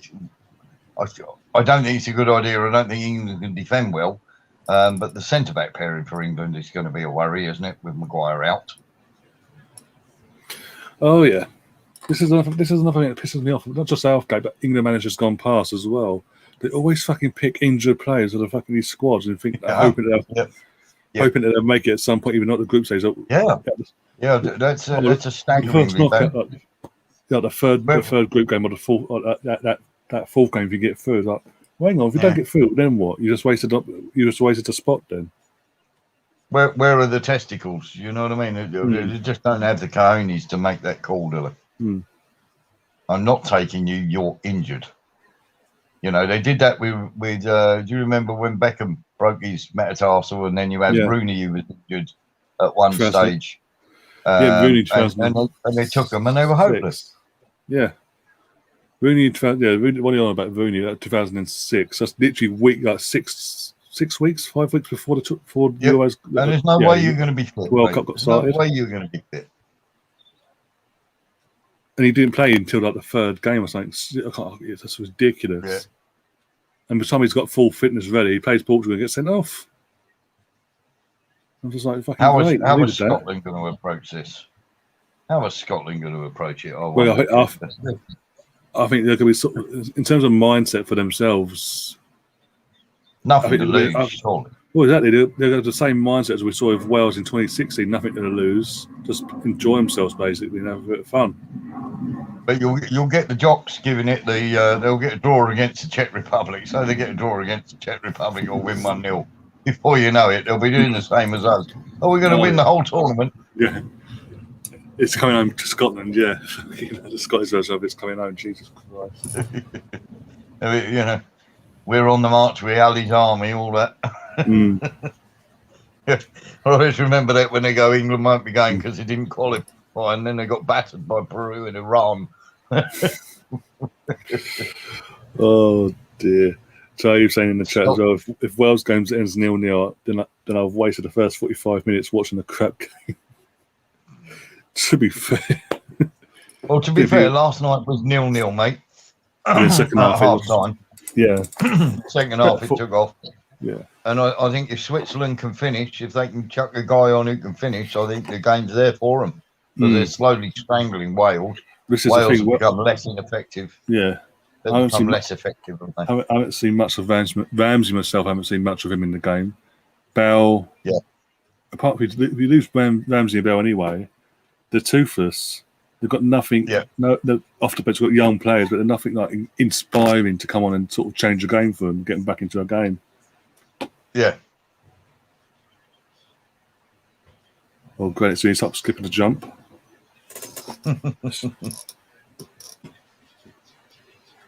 Do you know, it really gets me when you get this at the moment on the BBC. It's probably just a couple of minutes of them going over there, and you see this, people going, "Oh, are you going to do this? Are you going to do that?"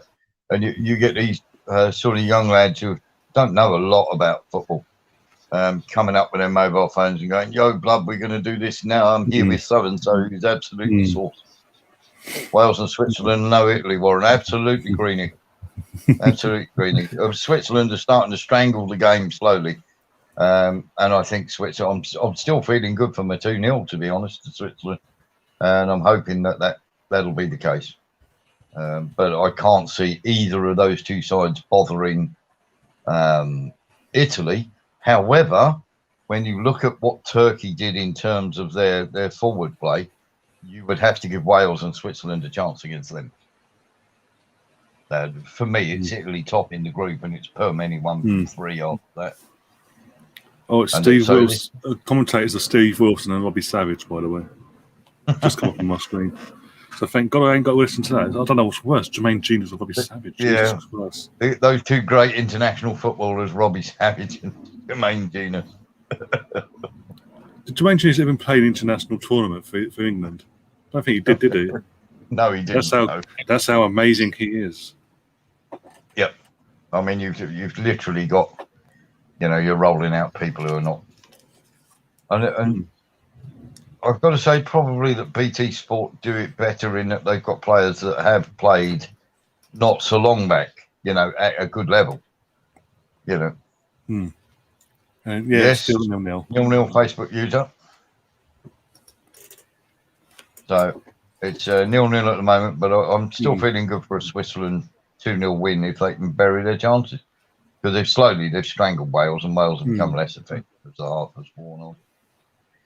But the longer it stays 0-0, there's a chance that Bale might do something incredible and nick a 1-0 win. Oh, another booking. The Welsh Terry Butcher's been booked. I've not seen that yet. I haven't kicked off here yet. That. I really seen another angle that. I don't know about that. Players claim to be smacked in the face and they've gone for a 50-50. I don't know. Couldn't tell from the angle. There's a sign. I'll have a look when it comes up, mate. I'll have a look when it comes up. We've just kicked off and the ball's gone straight out of play. It's amazing how often that happens. We got to play a long diagonal ball and it goes straight out for a throw-in. There was a spate of that where people were betting on a throw-in, first dead ball situation, wasn't it? Yeah. Then they had to ban it in the end because players were kicking it out on purpose so their mates could win a few quid.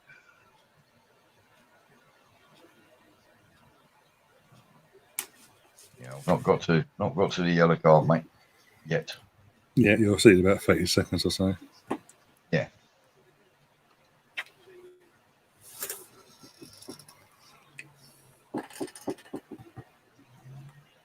Definitely want to know how the hell Switzerland haven't had a penalty.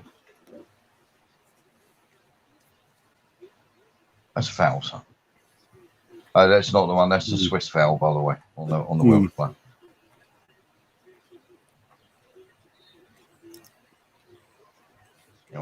The old Swiss Jovino leaving his foot.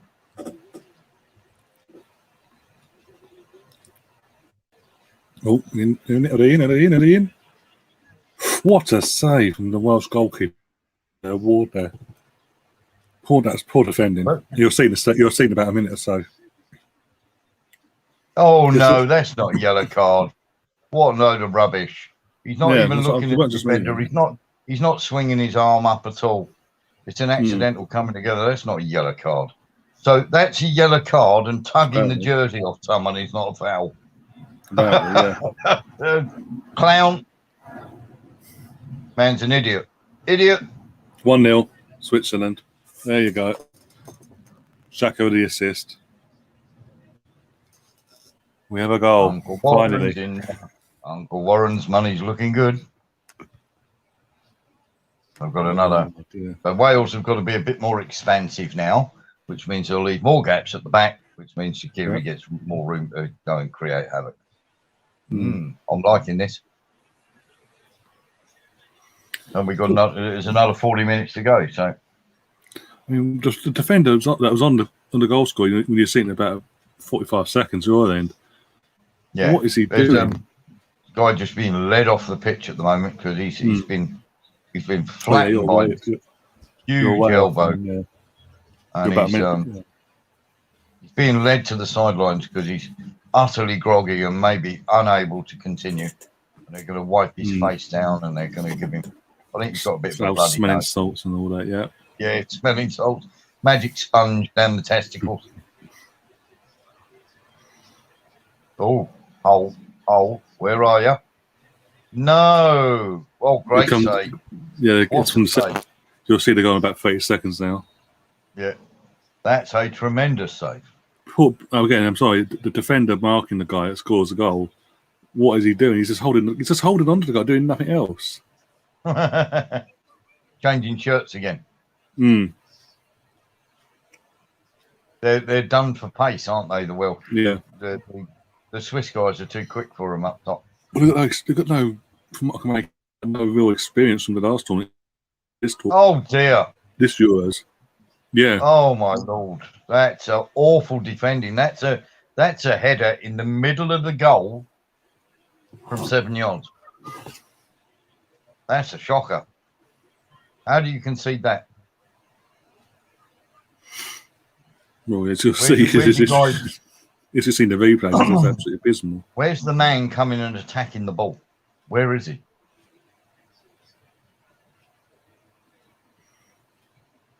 Yeah, he's more intent on holding and getting up for the header.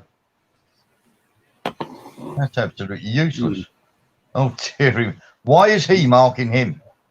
I mean, you see, there's a massive height advantage in strength and Never aspect. As a matchup, that's not a good shout. See, now I always used to say if when I was a manager, I used to have two guys on each post. And then basically what used to happen was if the ball comes near post or in the middle, you're going and attacking it as the near post man. If you're on the far post, if it goes the middle or the far end of the box, you're going and attacking it. So not only have you got one defender stopping the attacking header, you've also got another defender attacking the ball. If they get a clean header in and the goalkeeper can't stop it from there, you don't need men on the post.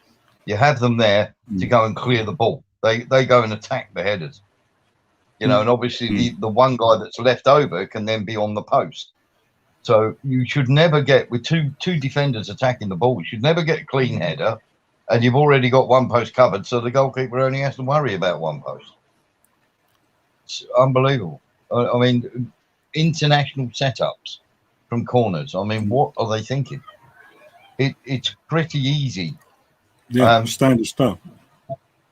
We had 30 games when I was in charge of when I first did that corner routine for defending it. We conceded one goal corners the whole season. One goal.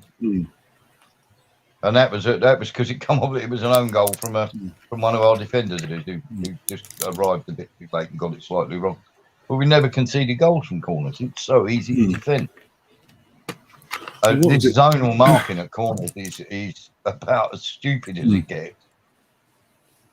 If you've got two players going attacking the ball, Ryan, who are decent headers of the ball, and you've got somebody marking that player, you shouldn't be. He's starting to have a real good game, this lad. Yeah. Oh, that's a shocking finish. Yeah, the Swiss number 2. What the hell is he doing? Yeah, so he's passed it to someone. Yeah, the Swiss number 7. Before the game, I picked him out the danger man, and he's having a real good game, and Wales can't live with his pace or his strength. As for Jovini, well, he's about as good as Jovini, isn't he? Oh dear. Brownie will not be happy as we speak. No. Brownie will be in the bar getting some love and comfort in his favourite bar. The last time I saw Brownie, he was. Oh no, so he's back. He's back home, isn't he? He's self-isolating at the moment. Is he? Oh, I was going to say back in Wales. I was going to say he should be watching the game in the bar with that lady again. Oh yeah, don't Jesus Christ. That was a quality night. That was. That was Econ, wasn't it? Yeah. Yeah, it was a poor one. It was a poor one, Stevie. The poor one. Ball into the box, mate, and the guy's more interested in holding on to the player than he is actually trying to jump for the ball, and the guy's just out-muscled him and headed it in. The real sloppy goal. And you haven't missed anything great.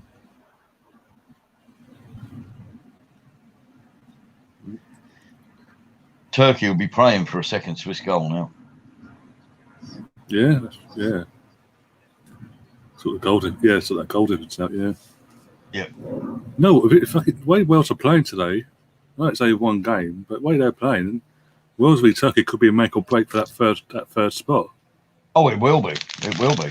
Because neither of these sides, I'm not being funny, Switzerland might give Italy a game. Wales aren't going to give Italy a game on this shoving. No. Not a chance. No. Not a hope in hell.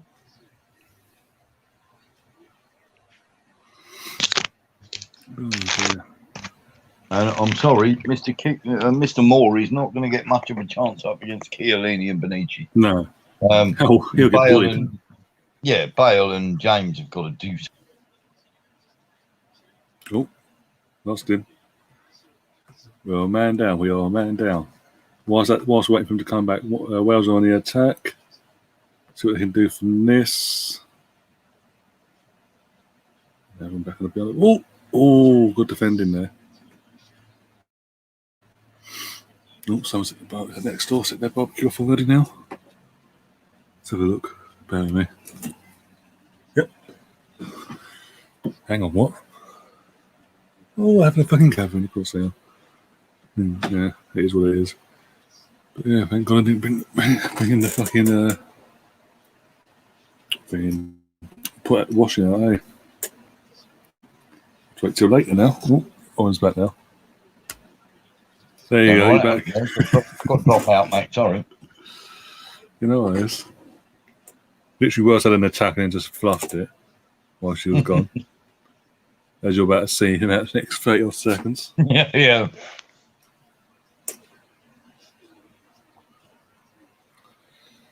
Yeah, I'm on 55-20. I'm on 57-10. Oh, bloody, I'm way ahead. A minute and a half ahead. Yeah. Oh, that's a piss poor header. Yeah.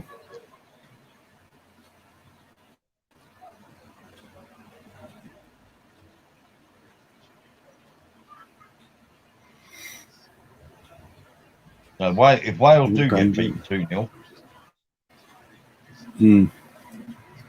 because then Turkey are going to fancy their chances against Switzerland, aren't they? And go, well, if we can win this 1 or 2-0, we're back on parity again. Yeah. You can't lose games. And like I said, that third game then, that final game of the group is huge for the three teams then. Yeah, make or break, isn't it?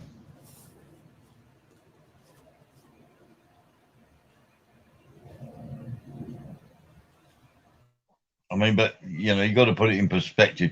You're talking Chris Mepham here of Bournemouth. I'm not sure if he's still at Bournemouth, but of Bournemouth. Oh, Steve, what did you have? Steve, what did you have for breakfast anyway? You just went off. Oh dear. They're playing round Wales here. Matey boy Moore looks absolutely frustrated. He'd just seen him chasing the ball back. Nobody else is helping him. And then he's just stopped and he's thrown his arms up in the air. And you never like to see that as a player. As a manager, you don't want to see players doing that because that means they're basically, one, they're frustrated, but two, that, if nobody else is going to bother, why should I? Yeah. Oh, is that a free kick or a corner? Let's have a look. Corner by the looks of it. Yeah, corner to Wales. Wales get these set pieces. Need to do something with it, and quick. Yep. Otherwise, there'll just be, as you said, it'll be Turkey revisited basically, like we saw last night. Wales should really be trying to get free kicks 25 yards out. And let Bale have a dig.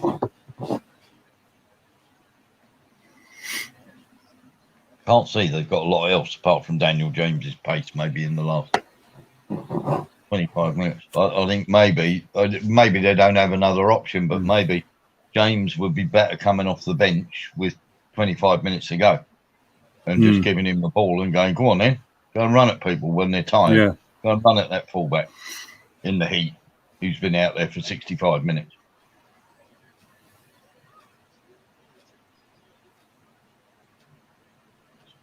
Especially Mbulu at right back. He doesn't look like he's got a lot of... looks like he's got a mistake in him. Oh, way over. 3 points a bit of rugby. And Davis, the Yid Tottenham player. Got to be careful what I say because I don't want to get taken down now. So I do apologise if I offended anyone. Oh dear, got to laugh. Oh, cool. I didn't see the deflection. How's that a corner? The gentleman of Jewish ancestry is the word you're looking for there, Ron? Yes. You won't get taken down, mate, because the media are all pro-Palestine, aren't they? Yeah, no, right, mate. You're on safe ground calling somebody that, mate. To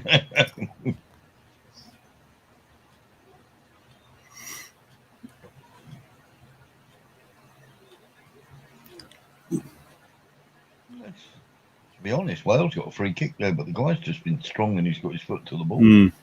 Not sure that Davis should have. No, you don't. Switzerland don't want Mbolo injured. He is a real danger. Well, here we go. Last ditch tackle there. This is getting scrappy now.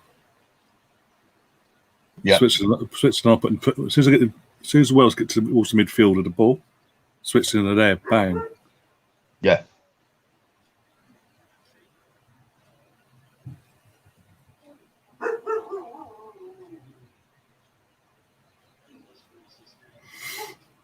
Right, who's attacking this corner for Switzerland? No one. See, that's why so many goals are scored from corners, because when you see the corner go in, how many players do you see that are not attacking the ball, that are stood static? Yeah. That's a happy day for forwards, because if you can get the run into the area without getting tugged on or impeded, you've got forward momentum going into a guy who's jumping in a standing position, you're always going to beat him in the air. Another booking, free kick to Wales. Swiss number 2's just been booked for a foul down. What a surprise. What a surprise. We were just saying that he put a mistake in him, and it'd be good if James ran at him.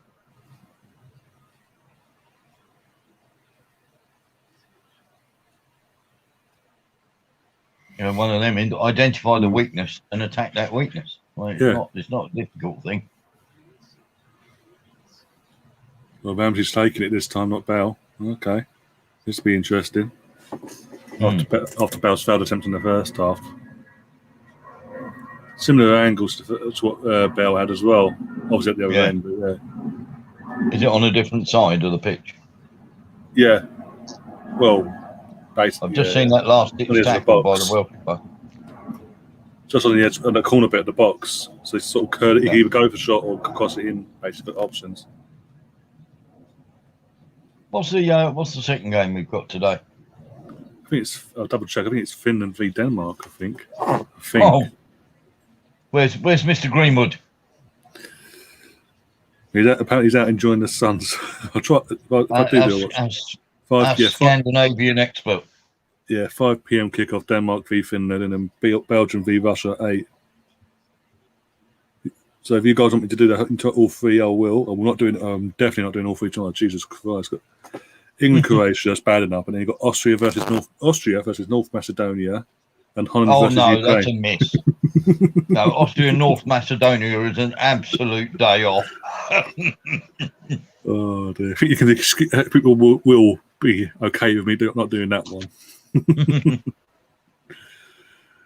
You watch the game of the tournament, 4-3. Yeah, fucking goals galore. 2 reds, penalties all over the place, sendings off.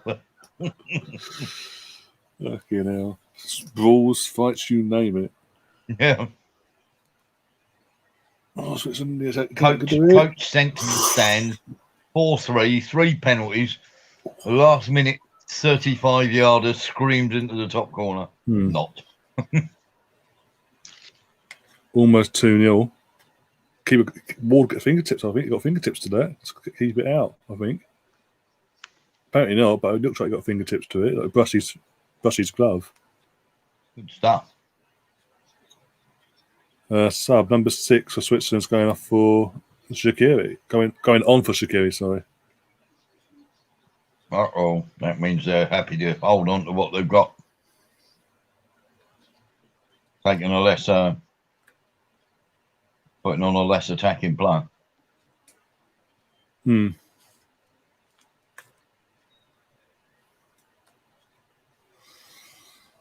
even Steve the chat thinks it was a save as well. So goal kick's been given though. Otherwise, you're on for 2-0 basically. I'm a little bit worried now they're taking Shaqiri off. I'll be more worried for you if they also take the goal scorer off now. Yeah, and Bowley. Yeah. Good player. He's quick. He's strong. Yeah.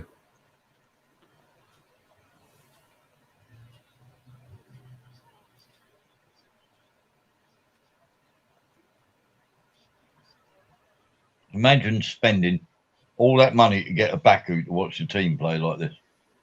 God. Oh, no. Oh, nearly in Bolo. Yeah, that's what I'm saying. You've just seen it now, yeah.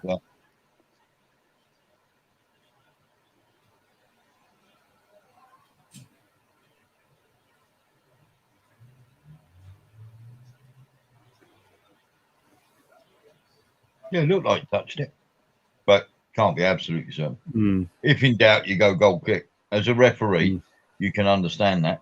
Yeah. If in doubt, as a referee, you go goal kick because you don't want to give a corner and it's not, and it ends up in the net. Yeah, that's true. Just thinking of it from a ref's perspective, mate. You give a corner, it's not a corner. Also, that end up being the goal. That would end up being the goal that obviously goes on to knock that team out and all that fucking hell. So if you get a goal kick, you might get 1 or 2 moans from players, but you just go, hey, it's the same for both sides. If we're not sure, we're going goal kick. Simple as that. Rest credo, if you're not sure, go for the defensive side.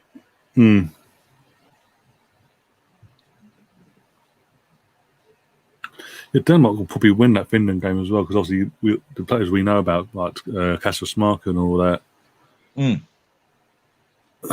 They're not just the names, but they've got more players that we obviously will know about from Premier League and all that. Yeah.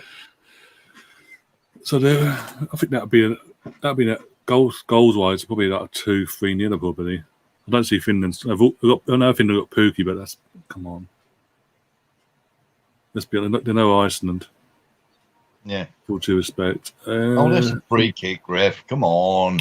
It'll be interesting to see Russia this tournament now. Probably not hosting the tournament now. Yes. Yeah. Yeah. As well against Belgium later. The worst night ever. But also one of the greatest nights. Us versus Spartak Moscow. I remember going to that at the Highbury. And they battered us 5-2. They played us off the park. It was the most amazing football. They had a couple of Russian guys who went on to become, all-time great Russian footballers, if there is such a thing. But certainly, and I remember Arsenal had a good, had a decent side. I remember they just passed us off the park. They ripped us to pieces, and they stood in the middle of the pitch and applauded us, and we gave them a standing ovation at the end of the game. It wasn't 5-2; it could have been 12-2. It was just absolutely clinical. Pass, bang, goal. Pass, bang, goal. You're like, what is this we're watching? Oh, I mean, Russia should have just had that team and played it in the World Cup final. Never mind all the politics of that player don't play for that team and that player. Just pick them, let them go out and play, and they didn't. We signed Petrov on the strength of that. Yeah, that's a point. Yeah, because he was sort of like the heartbeat of their team, and he never fitted Arsenal system. But Spartak Moscow, Jesus Christ, they absolutely tore us to pieces. Made O'Leary and Young look absolutely ridiculous. Yeah, no, with all due respect, David O'Leary and all that, and there were no mugs at that time either. Yeah, no. I mean, we had a decent, you had Chapman and Woodcock up front, and we just got absolutely. Talbot was in the midfield. I can remember just off the top of my head, and they tore us to bits. It was the best football I've ever seen played at Highbury. It was just bang, bang, bang. We were chasing shadows, absolute shadows, and I don't think that's the best. That's the best Russian team I've ever seen. What did they have in the last World Cup? They had that Dubia, didn't they? The big man mountain. Yeah. That's the door, mate. That's the door. I'll be back as fast as I can. Isaac. Literally, what was he? The Russian fucking lamppost. Just fucking Route 1 football into him. Oh dear. Cannot see Wales getting back into this way they're playing. Why is Bell so deep? Bell literally's got the ball given to him, and he's literally in like the DM role basically.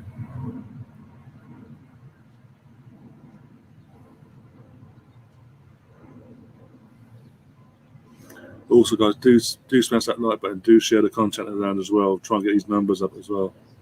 And get some new faces in. Oh dear.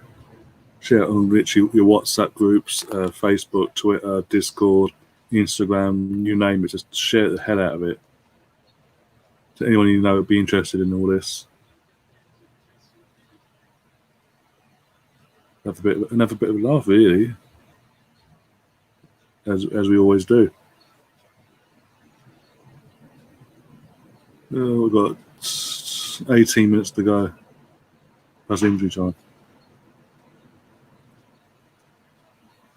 Because the Wales are so toothless, Switzerland are allowing Wales to have a bit of the ball here. Yes, that's so toothless. What the fuck was that? Got a corner out of it, but still. Everything okay? Yeah, fine, mate. Yeah, just a delivery for next door. Oh, okay, yeah, fuck it. I know that fucking. That bollocks, yeah. Excuse me, mate, can you take this parcel for next door? Yeah, literally every day. Which next door? Oh, the one on the left. Excellent. Okay. Glad we cleared that up. Give it here. Oh dear.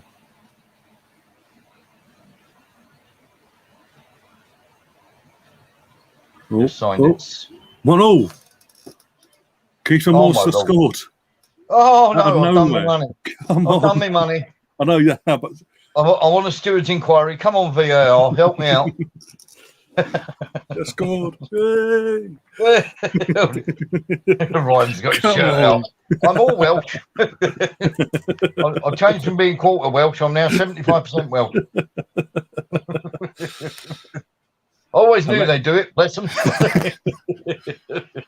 I was literally just saying why you went off dead once your door. I was literally saying Switzerland have sort of, because Wales look so toothless, Switzerland sort of allowed Wales to have a lot of the ball here.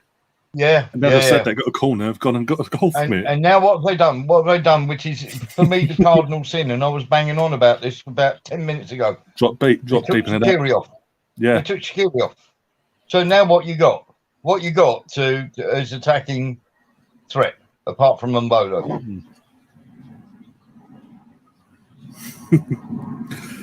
Oh, no. You know, when you take off your attacking talent, mate, sorry, you invite somebody else to have more of the ball, and then if they score a goal, your attacking talent is sitting on the bench. Ooh. Daniel James has been subbed off. He ain't not going to have David Brooks is coming on there. Now, see, I have never understood why Brooks don't start. I prefer of him and Daniel James. I prefer Brooks. Well, do you know what? I'd play Brooks in the middle as the attacking midfielder, and I have Bale and James either side. And you have Kieran Moore up front. You've got some threat then, haven't you? You've got some real creativity there. Oh, good header, yeah. Just seen that. Where was the marking? Not your day today, is it, Steve? Steve, I just went to the front door and I got back on time. Oh, dear, God, no. So where 15... was the marking there? No, that's what I'm saying. Both got, well, that was worse marking, but yeah. These are the fucking Switzerland goal. The guy was holding on to him at least.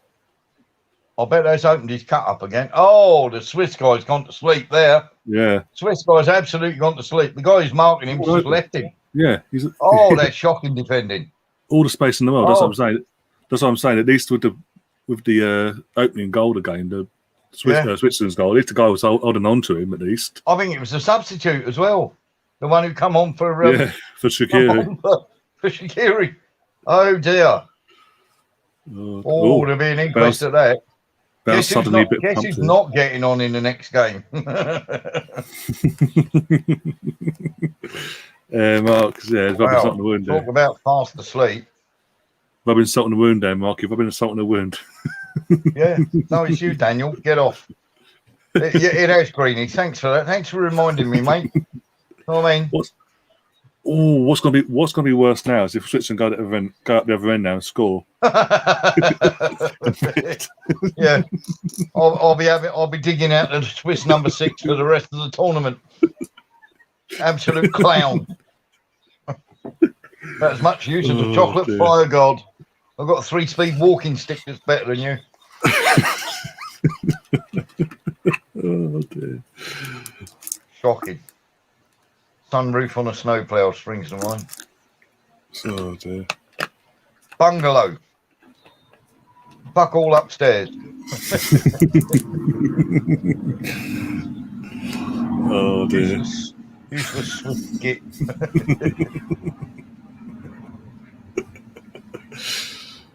Oh dear. Makes an interesting end to the game though, at least. It does, yeah. And this isn't a bad result for both sides, to be fair. No, because of what happened last night with Turkey. Yeah. Turkey getting stuffed 3-0.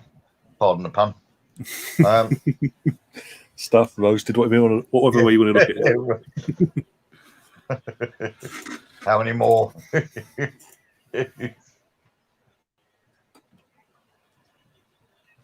Yeah, I mean, it's not a bad result for both sides, to be honest. But again, this is what happens when you take your attacking. Now, Wales have brought attacking talent on the pitch in Brooks. Switzerland have taken theirs off at 1-0, and the manager, after 65 minutes has gone, that'll do it, boys. Yeah. And that's a really, really bad mistake. It's coming back to bite him on the arse already. Yep. That's bit them in the arse, isn't it? Because they've now got 14 minutes with one or two, with their most attacking threat off the park. Ooh, and Bolo nearly got in again. They're not learning, are they? No. Bolo is the most dangerous man on the park. Don't give him any room. If you need to double up on him, do it.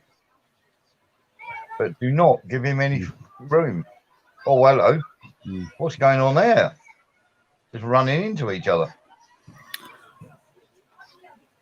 Wales there's going to be a win. I think Wales might nick this actually now. Because Wales suddenly is a bit of energy. Yeah, because they've got Brooks on the park, haven't they? Yeah, they've got energy. They've got the wind in their sails, and they've got Brooks on the park. Is it Brooks on for Wales, Xhaka off for Switzerland? That shows intent, doesn't it? that shows where the Swiss manager is. Clown. Cost me money. Cost me £80, Ryan. Cost me £80. Swiss manager's a clown. Not happy.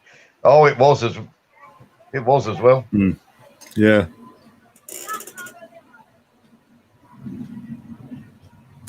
Old chemo boy, he's happy.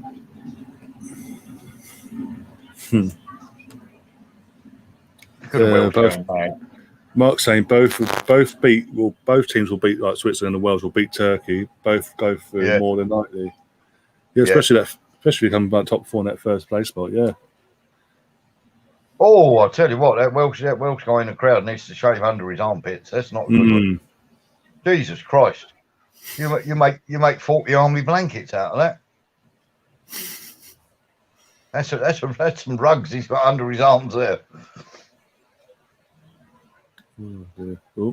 Switzerland are just starting to leave the footing now, aren't they? Yeah, starting to panic. Oh, here we go. That's it. Ref, that's Switzerland. Yeah, and then that's naughty. How's that not a yellow? Mepham's got the ball, and he's complaining about the first tackle, and then matey boy's going to rake him down the back of the Achilles. That's naughty. That's a yellow. Go on then. Go on then. Oh dear. Yeah. Oh, Boris has given us the heads up, by the way. I haven't discussed it yet, but yeah, Boris has given us everyone the heads up this afternoon. They go. All right. Be cautious with the old 21st release date. Well, in other words, we're not doing it. Basically. Terence says in the chat, are we cheering on Wales to win, and would Wales fans want England to win? Technically, I'm English. Don't get me wrong. I am English. I'm born in England, but I've got Welsh. My dad's Welsh, and I've got i.e. Welsh bloodline in me. Terence, we want them to do well, mate. I mean, I know they burnt our cottages down in the 80s, mate, but we got to forgive them for that eventually. We have to be the bigger person here, but no, obviously come home to a real fire by a cottage in Wales. Those days are gone, mate. Just to be clear, out of Wales and England, I'm always going to support England. Literally, when Wales played England in the last Euros, I was pro England. Up, fucking let's beat these bastards. And Wales wouldn't want us to win, mate, but then again, that's what makes the English superior to the Welsh, isn't it? That we don't hold it against.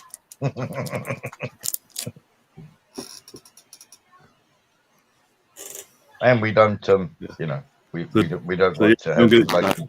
Don't worry, don't get it twisted. No, we do, not only that, we don't like to have relationships with the chance there, massive chance of Wales to go from Ramsey as well. Just timed his run a bit late there, sort of reminiscent of Gascoigne back in the back in '96, I think. Yeah, '96. Oh, the old one up against Hendry, that one. Yeah. Wales do seem to have the wind in their sails here. What happens when you take off your threat, doesn't it? You invite pressure, and then the other team get back into it, and they go, we don't have to worry too much now because one of their attacking threats has gone. Let's bring ours on and go for it. Yeah. The Welsh coach has cost them this game. Swiss. Sorry, the Swiss coach has cost them this game because if you leave Shaqiri on, they've got to leave a man back to try and cope with him. And now that man can just push forward. So therefore, that releases Brooks into a higher, and Ramsey, they're able to be released higher up the pitch. They don't have to sit quite as deep.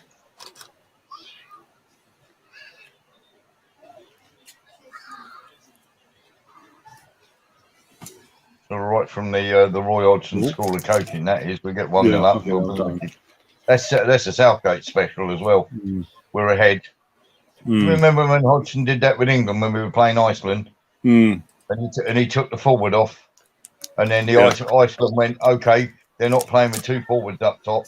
We'll stick our centre half up top. And they went and scored 2 goals in the last 10 minutes. Unbelievable. Just like, why would you do that? Just seen the Ramsey chance. Yeah, very reminiscent of bloody Gascoigne '96. He got on the cross where he just missed it with his stud. Yeah.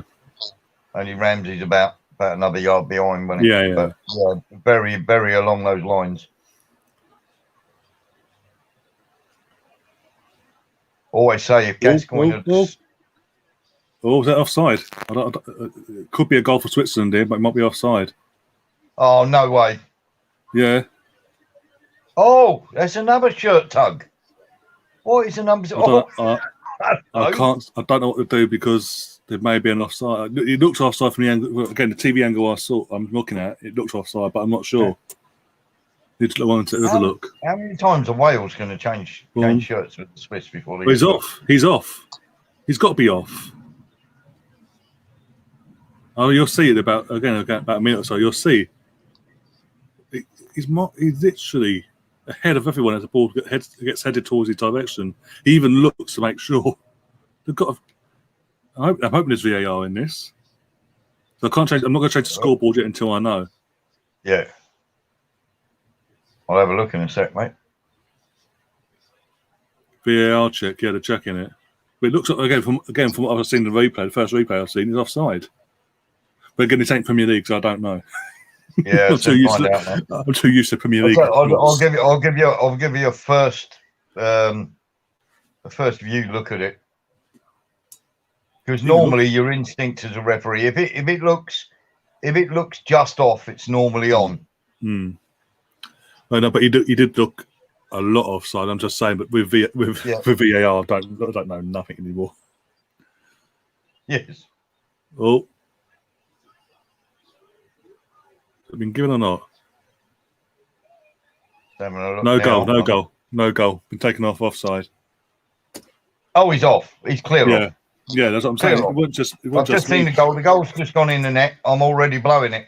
Sorry, you're off. That's what I'm saying. I first saw it, I thought it looked offside. That's why I didn't want to say going into it. I don't need to go to VAR for that one. You're off. It took a while, though. They did look it for a while. You're off. Yeah. End of story. Don't be celebrating. I'd already been as a referee. Yes, he did. They actually did. They all ran off, didn't they? Piled onto each other. Right, as a referee, I'm already blowing that. How does the linesman not put the flag up straight away there? Well, exactly. He's off. He's well off. It's not even a decision. Either. He's a whole body in front. Now you see those two offsides. They were exactly like the ones I gave in that game where I had to have an escort into the car park. Last night, they were no different to that. It was well off, not even a little bit off. Not like it's you're talking about a good full body off. Oh dear. Yeah, the first look at that, I went off. Also, how are you feeling off? Yeah, did you have your jab earlier as well? No. Oh, for God's sake. Would you like the story of that? You may as well. I've got a few minutes to go. Right. So, I turn up. You're the first one in the queue, mate. I'm there at 8 o'clock. We're not opening until 9:30. Okay. I'll tell you what. I'll plug my headphones in. I'll listen to some music. I'll have a seat. I'll have a cigarette. Yeah. Right. So I'm then in the car park. Would you mind standing that side of the bollard, sir? Because that's for the walk-ins and that's for the the really important people who have got the appointment. Fine. Stand there, have a cigarette. I'm afraid this is just on the edge of hospital grounds. I know we're out in the open, sir, but there's no smoking. Okay, put that up. People coming along. I'm stood there an hour. Bloke comes up. I'm not sure if which walk-in are you for, sir? I didn't know there was more than one different company doing the walk-in. Oh, there's 3, sir. Are you for this one, or this one? So I've given him my card, my jab card, right? He's disappeared indoors with my jab card. Come back out without it. Excuse me. Where's my card? The guy's just checking it. I'll go back and get it in a second. 15 minutes later, he's disappeared. Can't find him for about 20 minutes. Could you please go back in there and get my card? You know, the one that says you've had the first jab on it. Yeah. In he goes. Oh, they seem to have misplaced it. Can't find him. So I'm there another 15 minutes just as the centre's open. And then I get to the walking guy who's taking all the details. Right? He's underneath an awning out in the sunshine. He's set up his lemonade and everything else before he's bothered to get to me. You know, mobile phone there, pencil just there. You know, so it looks perfect. Okay, sir, would you like to come forward? So I go forward. Do you have your NHS jab card on you, sir? Your very first one? No, you've just taken that and gone in there. Oh, well, I can take all your details, but you can't possibly. What? You can't possibly have it. You've got my card. You've just taken it in there. I've got on my phone is all the details of where I had my first jab. You logged it on your system that I had my first jab. You logged it while I was having it. Yeah. Yeah, but we haven't. I don't think I've got access to that. It's his first day doing the job. Bless him. I was like, I've been there an hour and 3/4. I went, don't bother. I said, and he went, I said, don't bother. Had enough. Phoned up the, I dialed the 119, got this wonderful, wonderful woman on the end of the line. Turned around and said, you've been messed about with your jab so much. She said, I'll tell you what. Said, when would you like it? I said, have you got next Friday at 5:30? You know, for when I finish work, so I can have the whole weekend just in case I get a bad reaction. She went, yeah, it's all done for you. Booked it all in, took all my details, booked it all in. I was 10 minutes on the phone. You're there, 5:30, jabbed, and we'll give you, we'll give you a new card and this, that, and the other. Unbelievable, mate. A saga and a half. Because they cancelled because the place where I got my first jab was shut down. All of a sudden, they went into meltdown about how to deal with it. And I got this one wonderful woman on the line for about 10 minutes, and she sorted it all out. But I was stood there for an hour and 3/4 this morning, and it was honestly, it was Lemonsville. Everywhere you turn, there was a lemon dealing with you. It was, in the end, I just went, forget it. Tell you what you do, forget it. Keep the card, whatever you've done with it, swallowed it, used it in the toilet, whatever you want to do. Just, I'll get another one. It was unbelievable. What a save. Wow. Yeah, Ward, yeah. But literally, we're in injury time, by the way. We've got 4 minutes left, or 5. They want to give him the man of the match, I think. The matey boy again's holding on to him. Did he not learn in the first place? Save again. Again, and literally gets fingertips it and pushes it away from the goal. Offside, but still, what a save. Oh, they ought to give him a bonus. He's been absolutely sensational, isn't he, for Wales? He's been brilliant for Wales, hasn't he? But I'm sorry, he's better than Hennessy anyway. Better than the first option of Wayne Hennessy. Jesus Christ. Oh, Steve, Switzerland is starting to ask questions. Which ones would they be, Steve? How is it 1-1? Oh, Ramsey's going off. Okay. For Ampadu. Ethan Ampadu's coming off for Ramsey, so he's throwing an extra defender on for the last few minutes. Trying to tighten things up. I've got some questions for the Swiss coach, Steve. Why on earth are you doing taking Shaqiri off? Because you done my money.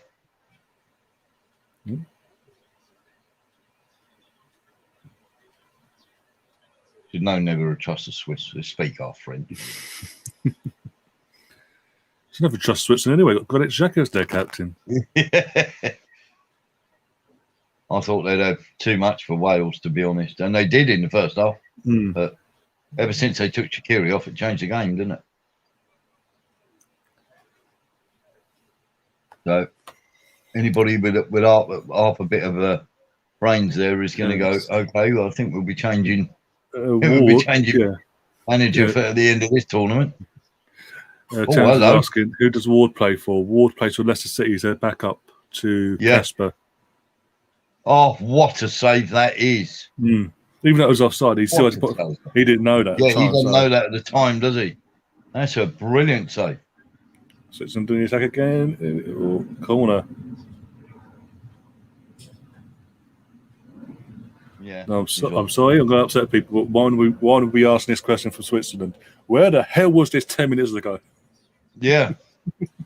No, they're too late. No, too late. They actually did. You know, when they took Shaqiri off. I mean, I don't mind if you take Shaqiri off with 5 minutes to go.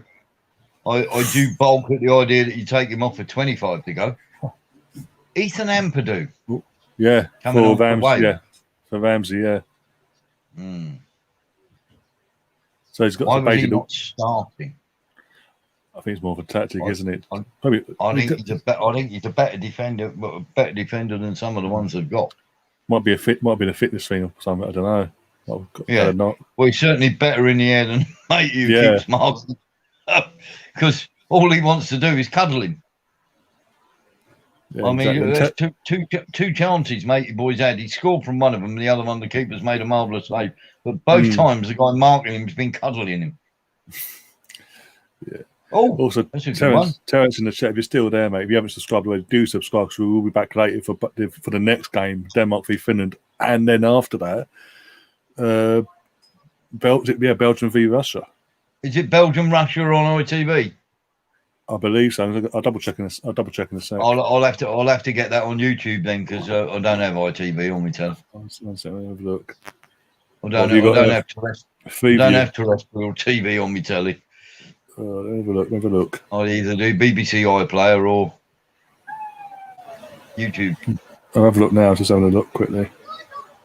Probably is. TV. Yes, from 7 o'clock when they go live, kick off at 8 o'clock. Belgium v Russia on ITV. The Denmark v Finland will be on BBC. Hopefully, they'll full time, 1-1 on YouTube. Oh, there you go. So that's a good result for both teams. Yeah, it's a cracking result for both teams. Yeah, because both sides now have got 2 points. If you know what I mean. Yeah. Wales and Switzerland might as well have 2 points each, given the goal difference because of what happened with Turkey. It's worth a goal. It's worth a point, isn't it? The Wales-Switzerland result, when you consider that Turkey are now -3. Oh dear. Yeah, exactly. That's the thing now. Both these sides now can go out and lose to Italy 1-0 and still be above bloody Turkey. This is the thing. Turkey have now got with this result, even though they've lost. Yeah, this is a draw. They've now got to come out both games now and go for it. Yeah, they have. Yeah, because it only takes if Turkey get a draw in the next game, against whoever they're playing, if they get a draw in the next game, Italy don't have to go and win it.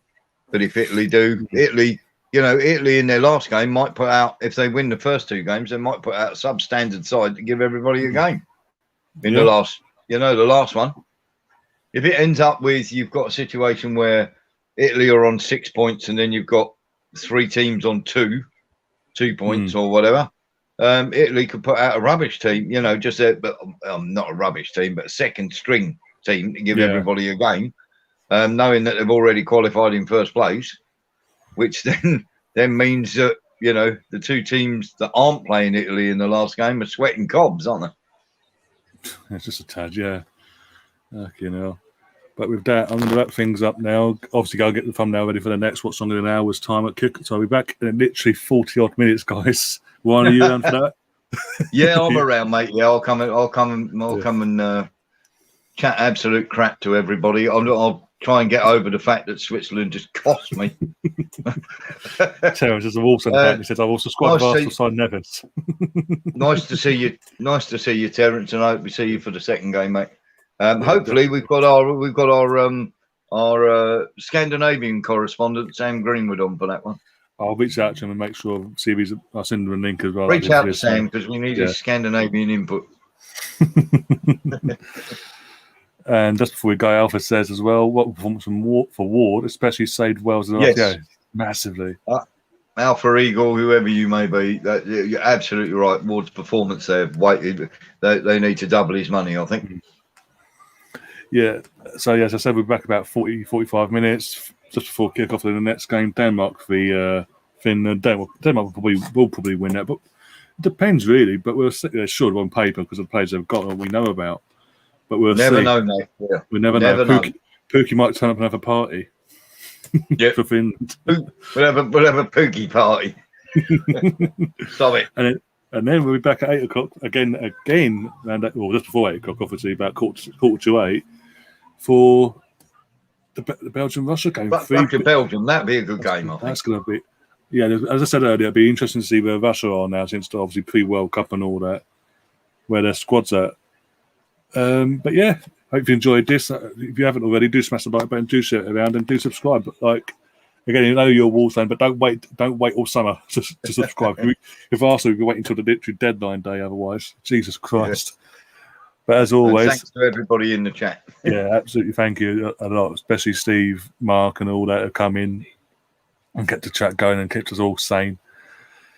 And as always, up the Arsenal. Come on, you Gunners. See you later, boys.